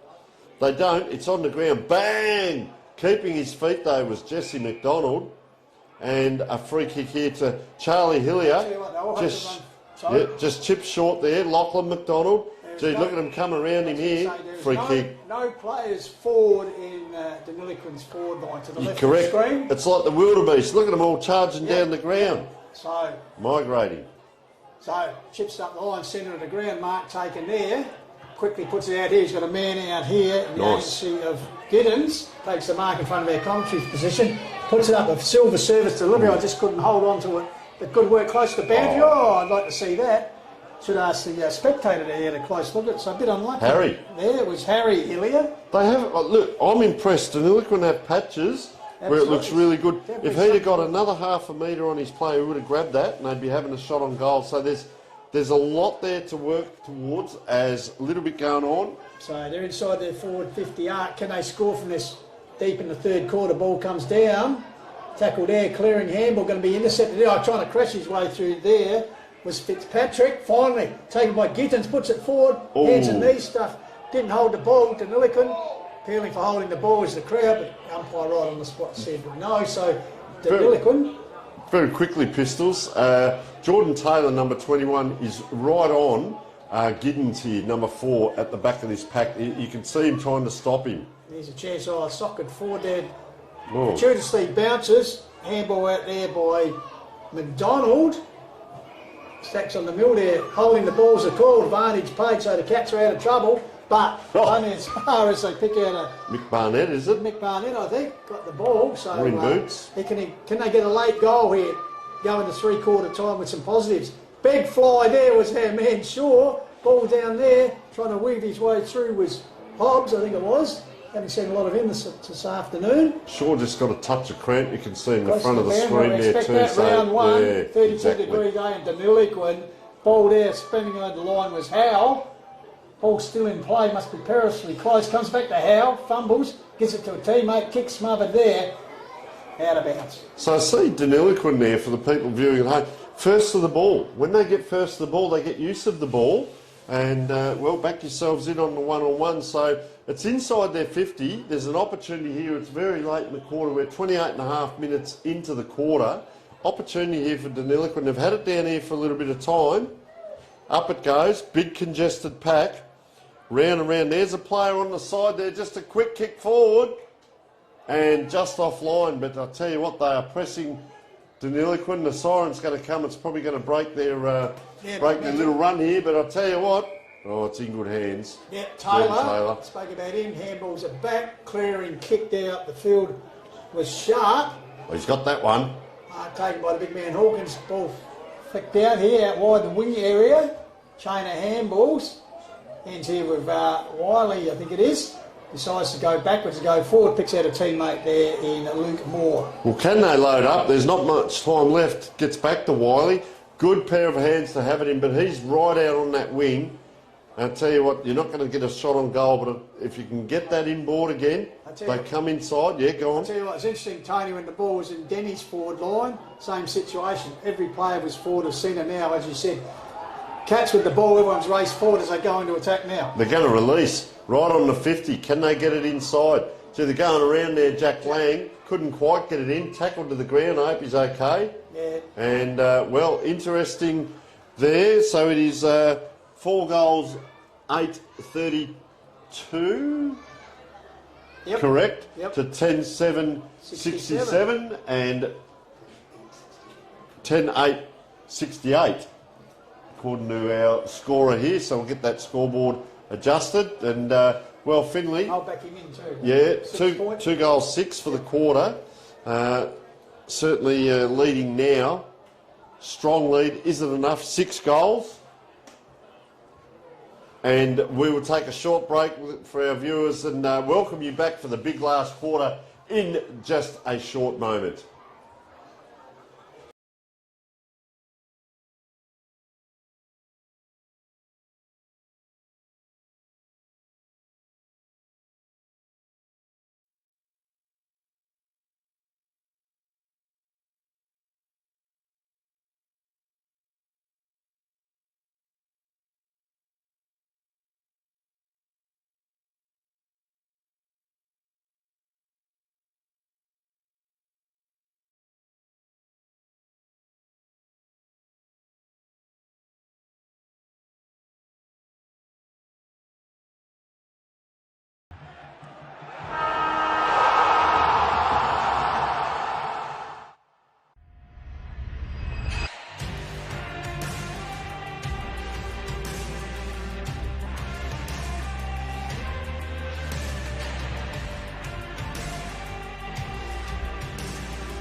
Well, we're back on filming footy, global coverage, Murray Football League Round 1 twilight match here at Deniliquin Oval at 3/4 time. It is the Finley Cats in a pretty handy position, 10-8, 68, leading the home team Deniliquin. The Rams 4-8, 32, so Finley, they've really controlled the game from the outset. Got some 3 quick goals on the board early in the first quarter, and as I said, they've virtually controlled. They led by 6 points at quarter time, 35 points at half time, but to give credit, the Rams were able to match them in that third quarter, 2 goals apiece, so they turned for home with a 36-point lead to the Finley Cats in the Leo Barry Tom Hawkins Cup, which they're got one foot in the door of retaining. Jeff Pistola here with you, joined by Tony Neal. And Tony, as we've said all night, what a fantastic venue for football. Of course, historic first use of the lights, as you can see by our fabulous pictures here, the great illumination of the ground. The ground's been in great shape. 32 degrees today, big crowd in, big occasion, certainly been a good Friday. Fantastic, and I'll tell you what, look at the umpires. They're even having a little conference there in the middle. It might be the umpires coach there, I hope that is. But yeah, so that will be an interesting one at the end of the game. They're 6 goals up now, Finley. So Deniliquin, the question is, can they fight back? They got the big fella in the middle again there, Hamish Shepherd. He's really been vigorous in there, up against. It's been a good battle because Hawkins seems to win around the ground when he protects that space, but Shepherd seems to have those little bursts where he really gets vigorous at it, and he does win the taps. You'll see him get off the ground maybe in this first or second leap, and then gets around the ground as well. You can see him there just warming up. Styles, of course, you've got the bigger, bulkier Hawkins on the right of your screen. Of course, more the leaper is Shepherd. So we'll see how it goes here. It's a 6-goal deficit, so I'll be interested to see the Rams if they can steam home here. Opening game of the season, so I'd expect a bit of fitness to come into it. Good match up here. Luke Moore, number 4 for Finley against Jack Hobbs, number 1 for Deniliquin Rams. Better players have been Sharp, Hattie, McDonald, White, Taylor, Bettino, Carson, Charlie Lang at times, and Mark Wiley for Finley. Umpire holds ball loft. So we're underway, final term here at Deniliquin. Trust you've enjoyed our coverage worldwide. Ball comes out here, Shepherd gets a handball out, taken by a teammate. Ball goes out wide through the agency there of Hamilton. I think it's out wide. Working hard there on the Ramsgate side. Handball comes out the side, chips forward, finds a teammate there. Wastes no time getting the handball on was Givens. So this could be a positive start, but unfortunately a minor score is the result. But positive start to the final term as they get it back to 35 points for the opening score. So ball brought back in by Finley. Big crowd in the house, as you can see. No one's left. Why not? Good game of footy, good chance to catch up.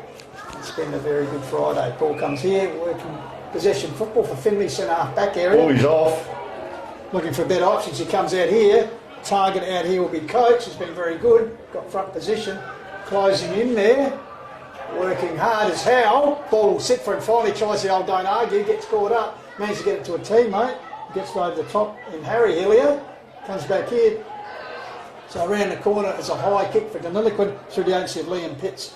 So ball on that wing now, right in front of everyone. I'll take it in one hand, this way, that way. Shepherd, it just came to him rather than him going to it. He's got a bit of a limp up there, so they're able to force it out here. Finley, nice little kick forward there, Levi Webster. Here it is, around this way, that way, Lang. Around the corner he goes, will it bounce? Doesn't have to, it's on the ground. It's been forced through, touched the post, it's a bit of everything. Oh, still trying to get it there, Nick Burns. Yeah. Give it up, son. It's already been touched. And goal umpire's wavering, and Lachlan Small is appealing.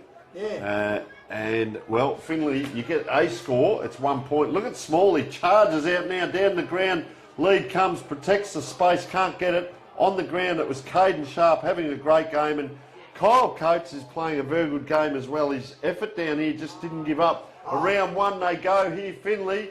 Long kick comes in, up, Massingham, the danger man. Down in the forward line, couldn't quite there, and, well, just points back. But I'll tell you what, Pistols, look, no one's on him. I reckon he's foxing, mate. Look out for him here. And look, they've got the Levi Webster as well. off this pack. So Ball comes in. Ruckman Gabba trying to train there was the big man in Shepherd. Ball comes to ground, scooping. Smaller gets it out here. There's a chance out here for Dowling. Got to a teammate, puts it right in front of our commentary spot, and a good solid mark taken there for the Rams. So ball driven forward there through Gallagher, the vice captain, off hands. Waiting there was White, gave it a teammate who probably really didn't want. Backed up there. Finley going to attack again. Here's Dowling in front of the pack. Crash. No free kicks in the umpire, but whistle was gone. They all stopped before the whistle there. That was courage, Pistols. When you've got to stand there, he's gone up and jogged back. So there's 3 players there that haven't got a player. Now he comes in. He's going to be, looks like third man up. No, well, coach puts the boot in where Shepherd had his hand. Wiley, he'll do something with the ball, you know that. Gives it back to a teammate. Round the corner, kick, centres it. High kick there by Riley. Stacks on the middle, it's bounced over the back. Wayne there. Will of the West laying unselfishly gives it to Massington. Got his third. Well, we talked about the danger players, didn't we? Lang there unselfishly could have kicked it, gave it off, and well, Massingham, through they go, and that is what you call team play. Team play will win you games, and the efforts out here of some of these players, and I talk of Kyle Coates especially, because he's come off the back line there a couple of times, doesn't give up on the ball, gets involved, and you see him up, forward, down. They've got the 2 tall, so they've got himself and Lang up there, and look at that scoreboard going off. Fair income, it's like Guy Fawkes night down here, it's Easter, it's everything. There it is, comes back up, and well, is 7 goals enough? As, well, Harvey Lang in the background here is quite excited. The son gave the handball off, could have kicked the goal there, Harvey, and well, that's football, isn't it? Team game. So back to the centre, trying to wrestle his way through was Hobbs. Not going anywhere, so we're still in the centre circle. So once again, the big man Gabba, this time one down by Hawkins. First thing at the Gallagher, shoots out the handball to a teammate there, Fitzpatrick. In turn, teammate goes to ground. Might have been paid too high. Has, and the free kick will go to Matty McDonald. And 50. actually the benefit of 50 here. So good work there by Tom. Already kicked 2 for the night, but unselfishly they're just handing it off. There's a chance there for Finley, but chipping in and taking the mark offensively. The Cats. Ball comes up the half-back flank area. Taking the mark is Jesse White. He's been good tonight.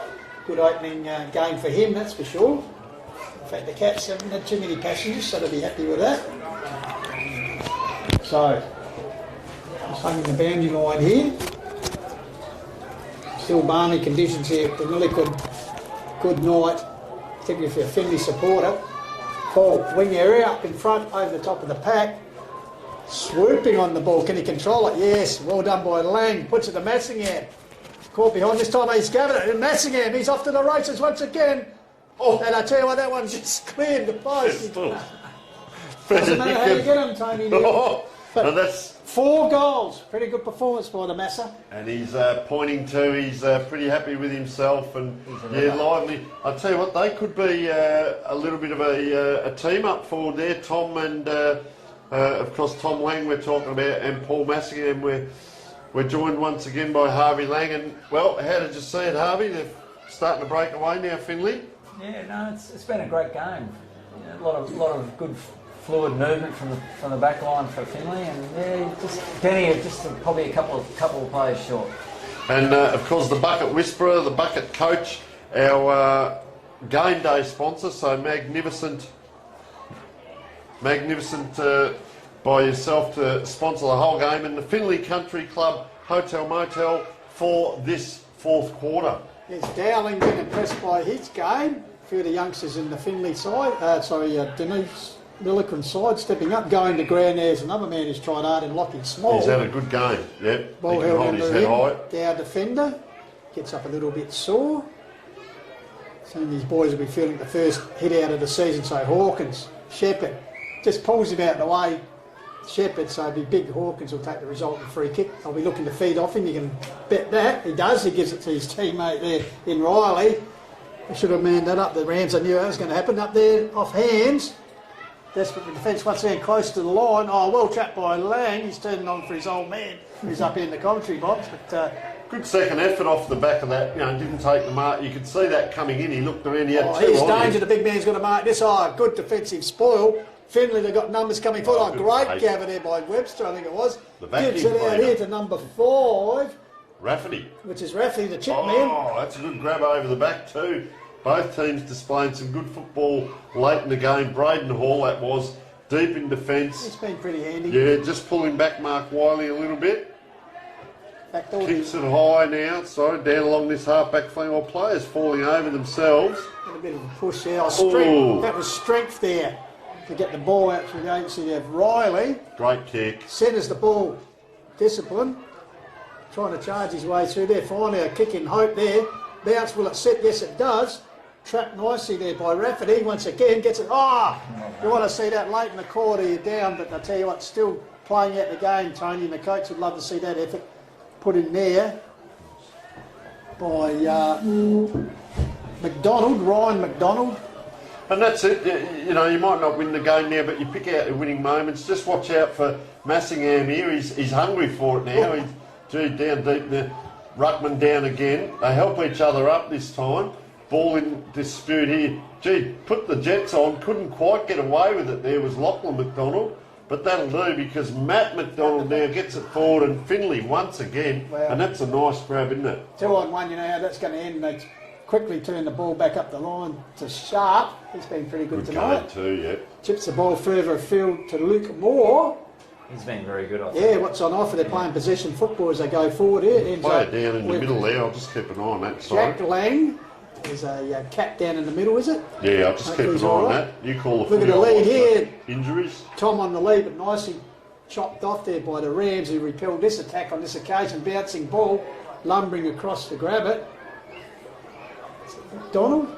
Jesse McDonald, I reckon it was, yeah, number 11. Once again, possession football. Nick Burns it is that's down, but it was McDonald that came out with the clearance there. As Rafferty again, starting to get a few touches this quarter. This will set nicely off the billiard table surface. Bang! Inside 50. That's almost a good grab there.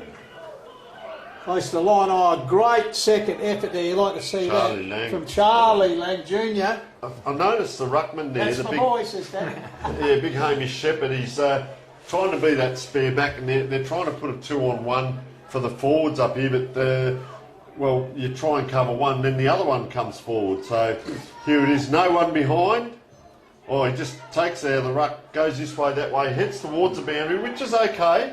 It'll probably dribble out, but is that dropping the ball? Yeah, it is. Hilliard. Oh, tell you what, he wasn't happy about that.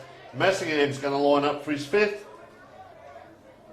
Thought he might have given 50 there.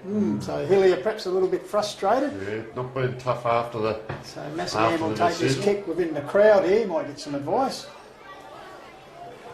So Probably too far out.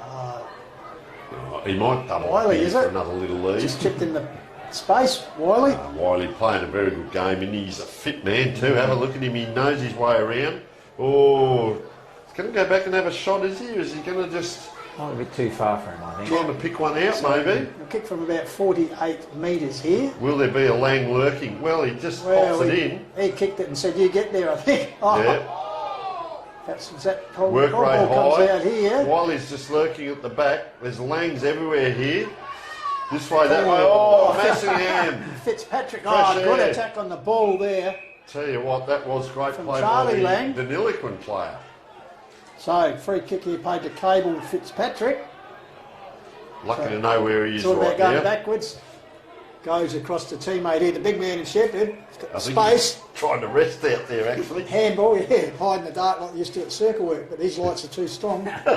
So comes back here, running through the centre, it's better football. Come across. Comes back here to Dowling, he's had a few touches this last quarter, puts it forward, strength in numbers here, good mark there, taken by Hobbs. Yeah, good little player in the middle, isn't he? Hobbs, what's on offer?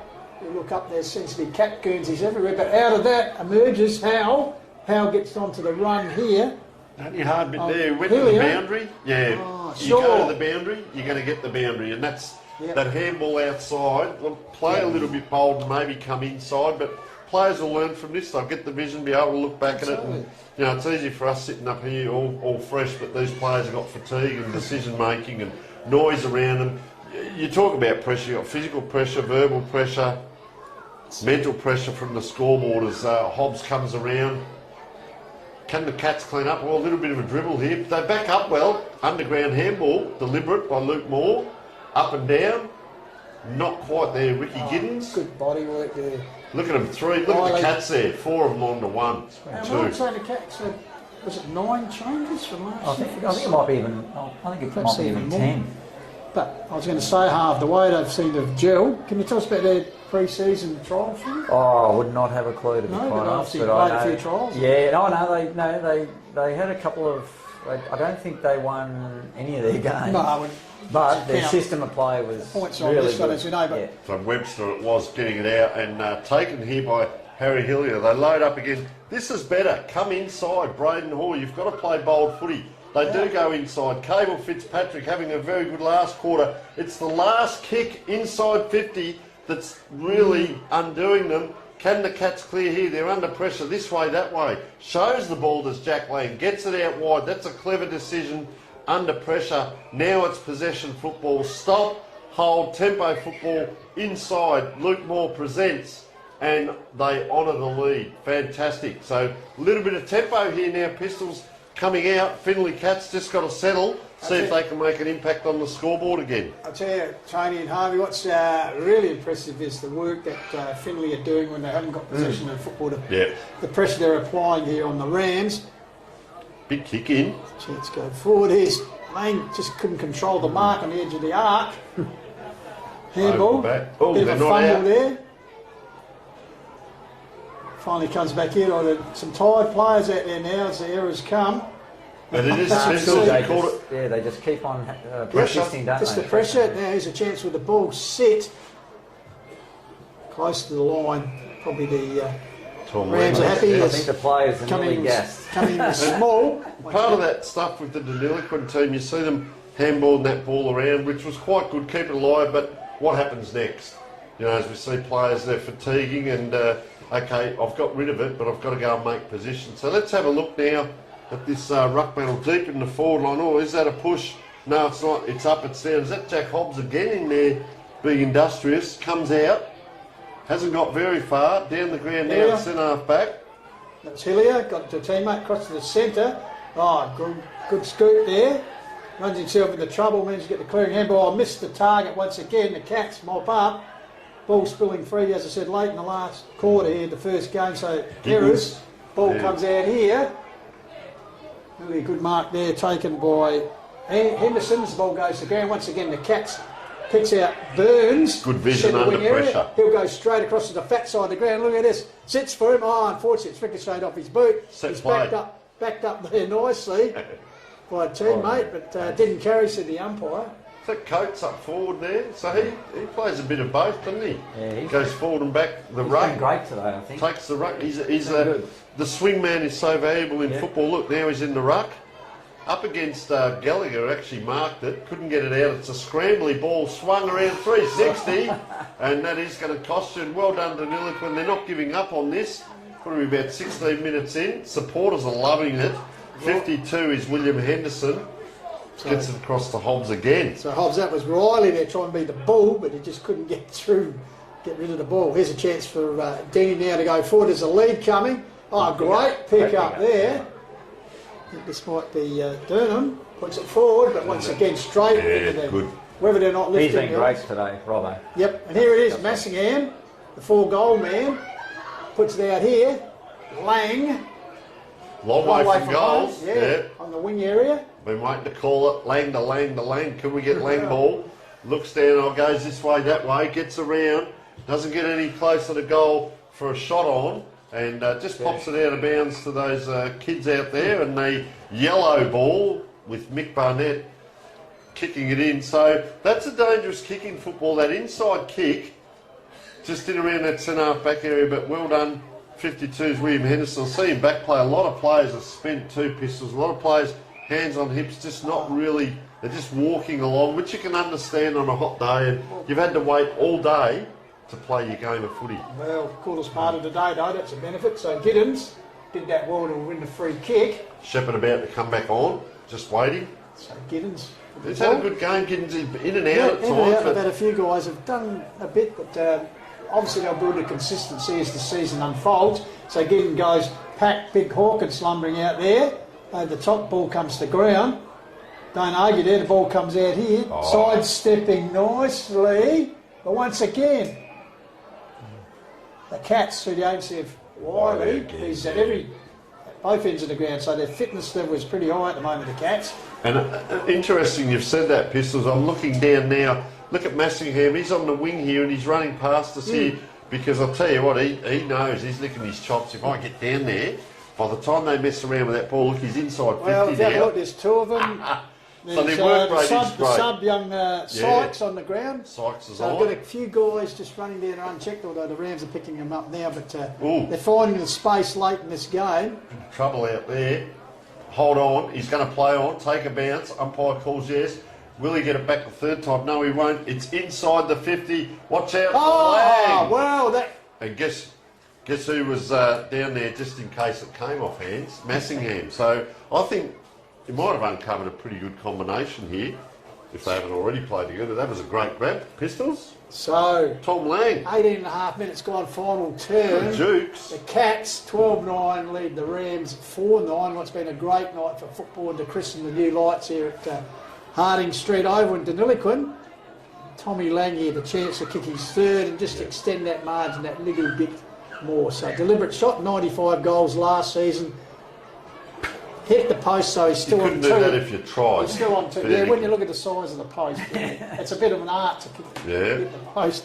But gee, that was a good strong mark late in the game, so finishing well as they come out. Will Shaw was kicking out, and he's running on. Look at his fitness. Yeah, young man. He's I'll tell you what, it's gone straight past him. 3-on-1, Lang pushes off.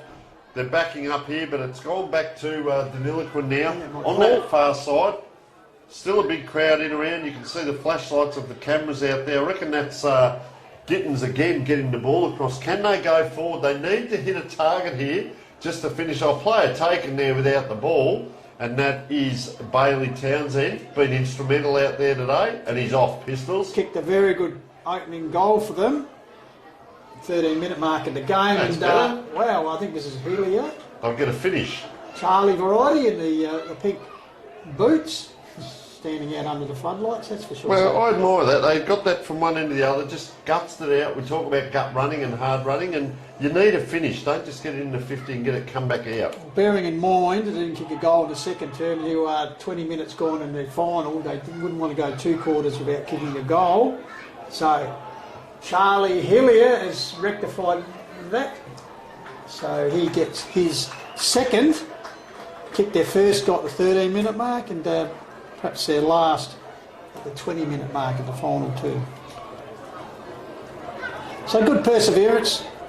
As we said, opening game of the year, so the coach will look at the video of this game and just pick out the good and the bad points. It's really that second quarter when Finley kicked the 5 goals, 1 to 2 points. It was really the breakaway because from there, Deniliquin have kicked 3 goals and Finley have kicked 4 since half time. So they had 8 to half time and they've kicked 4. So the second quarter really set it up. Jack Hobbs, we've mentioned him a lot. Big collision there. Deniliquin go forward again, running players on the wrong side for a left footer, so he had to really put it into the pocket. Can't wriggle free. That's strong play there by Jesse White. Playing a great game, as you have called, Pistols. It's done very well. I'll tell you what, the umpire's got a sense of theatre. He's let it go. Have a look at these players. They are tired. They are fatigued. And the umpire says, play on, boys. He's a bit tired, Tony. He can't get the whistle up his mouth. Jeez, I'll tell you what. Feel for them too. Look at the crowd over the back there. It's been love party in time. the air as well. Yeah, party time, country. What are we going to get here? Football. Has he picked out a free? He has. He has. Once again, I'll tell you what, they've been strong back there tonight. I have been impressed with Finley in their back line. The amount of times they've been able to either take a mark or repel on. Jesse White with ball in hand playing a very good game. Just repelling here. Tell you what, the hard decision for the man who's going to... Patino. The famous Beanie and Archies. For the I don't know. I reckon Wiley's had a good game. Burns. Burns. So it is that tempo football we talk about. Do you run and gun? Do you just release? Do you go? Younger version of Johnny Barnes in his day. Yeah, and it's player movement versus ball movement. And if the players don't work enough, then the ball doesn't work correctly, and we see the turnover. They're forward again here. No, going forward, Lockie McDonald puts it out wide. And I'll tell you what, late in the game, but putting in the strides there was Hillier. Why not? Taking the long road home, though. Pistols, look at the Get play. far for his third goal, but I tell you what, he's picked up someone unmanned. That was Give it a Gittins. Further pass up their line. The chance here for the Deniliquin Rams. Oh, the player got cramped just here on the wing. There And this is our man Shaw. Not too good. Shaw would be very high up too, and the Rams' best players would suggest Shaw. Yeah. Kick the goal in Will that third Shaw. quarter, so the chance to finish a very good contribution with his second for the night. Lenny Natoli with a bit of cramp out there, but call this one Pistols So for us. Shaw, cameraman right behind him, and I tell you what, not worth calling that. He'd be very disappointed with that, the young man. No, And he should go to the foot doctor and get it straightened. no, he's done well. Go down He with has, cramp. yes, give him the Blame the positives. boots. Well, you can't blame your boots one game in. But no, look, with all due respect, they are a bit tired and fatiguing down Yeah. there. And He'll tired improve legs. on that. He'll watch the video and take it to training, keep the foot straight. So, ball comes out here, pack sets themselves, camp there. Oh, running back was the big man. Gets the ball back here to teammate in Hall. And keep competing Has too. a shot on the run. Deniliquin. Yeah, they haven't given up the something yet. Oh, look away handball comes out here to Gittins, I think it is. Round the corner, across the face, bouncing ball, in fact out Not on the quite. full. So it'll be a free kick there to go to Bettino, deep back pocket. 24 and a half minutes into the final quarter, joined by Harvey Lang, of course, the bucket whisperer, bringing us the whole game. So we can't thank you enough once again, Harvey, for joining us and enjoying the spectacle. And you'll go home a winner tonight as this ball comes around, and groundbreaking with the live view, the live vision commentated game. And thanks to yourself for sponsoring the whole match, mate. Just absolutely sensational. And last quarter, of course, with the Finley Country Club Hotel Motel, first and second and third, Rob Crow and Co Real Estate with Peter Taylor. And thank all the sponsors. We've still got to find the snag of the day yet from the butcher there. Name escapes me. Ashley It's, Haynes. that's it, Ashley Haynes Butchery for the snag of the day. So here's a chance for Denny drifting short. Mickey Barnett, he's had his moments. He's got a man on the lead. It's a siren has sounded. So that's all, folks, and what's been a fantastic christening of the lights here. Good game of footy, but in the end, Finley, as we said, the second quarter when they kicked 5 unanswered goals, they really set their ascendancy on the game. And they have run out winners 5 goals 10, 40 to 12 goal 10, I think it is. Yeah, 82. So they led by 6 at quarter time. As we said, that blowout in the second quarter, 35 points they led by, 36 at 3/4 time, and 42 in the end. So the big second quarter, fantastic. So we've got a few awards to go through here. And, I guess the first one, first of all, we'd like to thank Harvey for joining us again, Harvey Lang, and once again, as we said, match day sponsor. So fantastic, Harvey. Get around it, the bucket list, the bucket whisperer, the bucket list guy, bucket list coaching. Get your life in order. Harvey's the man to contact. We can't thank you enough. Thank you, Harvey. Not a problem, and let's hope the league gets on board with you guys, and we can have these games every round. Fantastic. You're a champion. Thank you so much for joining us. Thank you. Good on you guys. Good on you. Thanks for your support. Good on you. Okay, Pistols. We had a look at the final scores. So let's go through our awards. The goal, which is what we call the snag of the day, and we're looking at there's been a few. This is well worth winning, wouldn't it, A Tony? kilo of sausages, and Quality meat, Riverina meat.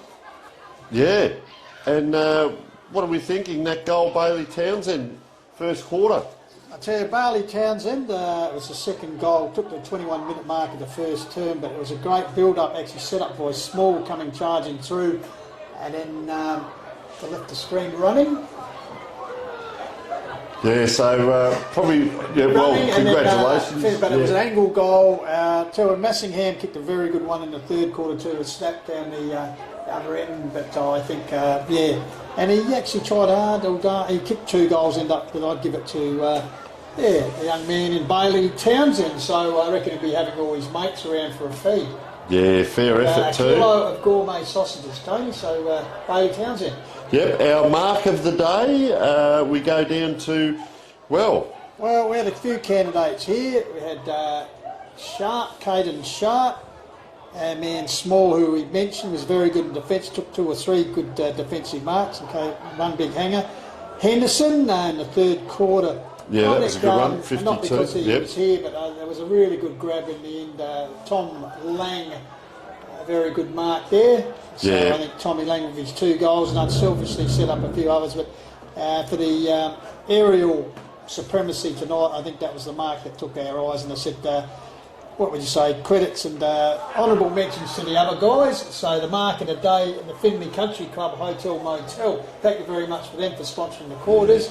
And then Rick Shaw, mark of the day. Yeah, As I so- said, goes to Tommy Lang. Tom Lang. And, well, let's go through our better players and we'll decide who wins the magnificent Archie's thongs and the Dartfish beanie. So for the viewers who aren't aware of what we're talking about, that is something that Dartfish and Filming Footy provide for the best player on the ground in all the leagues that we cover.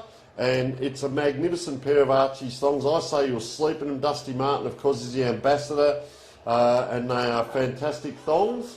And, of course, the Dartfish beanie has got a real cult following in a lot of leagues. So let's go through the Deniliquin Rams. Who you've got for goal scorers and best players, first of all.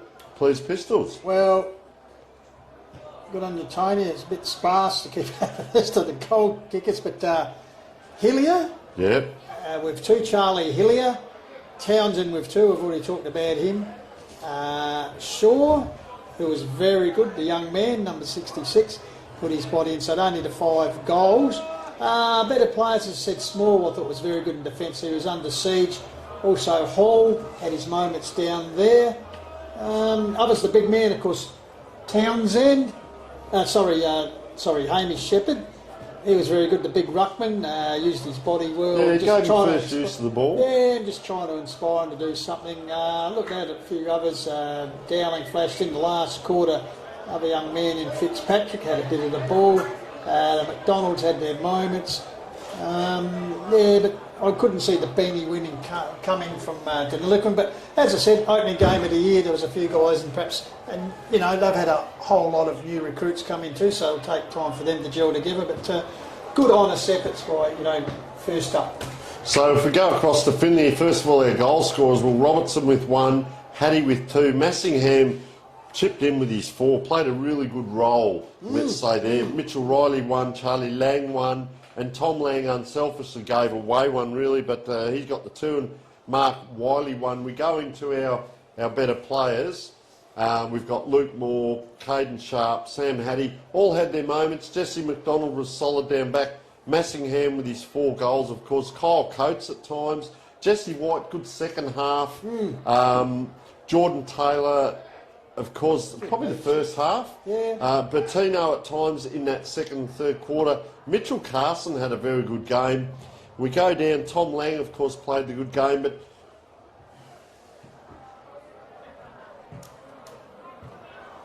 probably the standout for us across the whole 4 quarters, coming back into the team, number 44, Mark Wiley. We noticed him at all ends of the ground, and just when he got the ball, he just doesn't waste it. Now, if you remember at the beginning of the game, he was the number we didn't have a Who list. is the man We thought, getting the so ball he all might the be time? X-factor. Well, he was Yeah. the X-factor because kicked the goal, second goal of the game, but also I liked his ability to work both ends of the ground. Even in the last quarter when Deniliquin were going forward, he was up forward and then he'd get down the defence. So, yeah, Mark Wiley. So we're coming to the end of the evening. We hope all the viewers, Australia and worldwide, as the bugs are attacking us. Sorry about that. We thank all of our sponsors, of course. Fantastic for the sponsors to come on board and assist. And we talk about Harvey Lang, the bucket list coach. First and fourth quarter, Finley Country Club Hotel Motel. Second and third quarter, Rob Crow and Co. Real Estate with Peter Taylor. Mark of the day was the Finley Country Club Hotel. Ashley Haynes Butchery was fantastic with the snag of the day. Our best on ground, the Dartfish, of course, bringing us the stats, so they get the beanie and the Archie's thongs.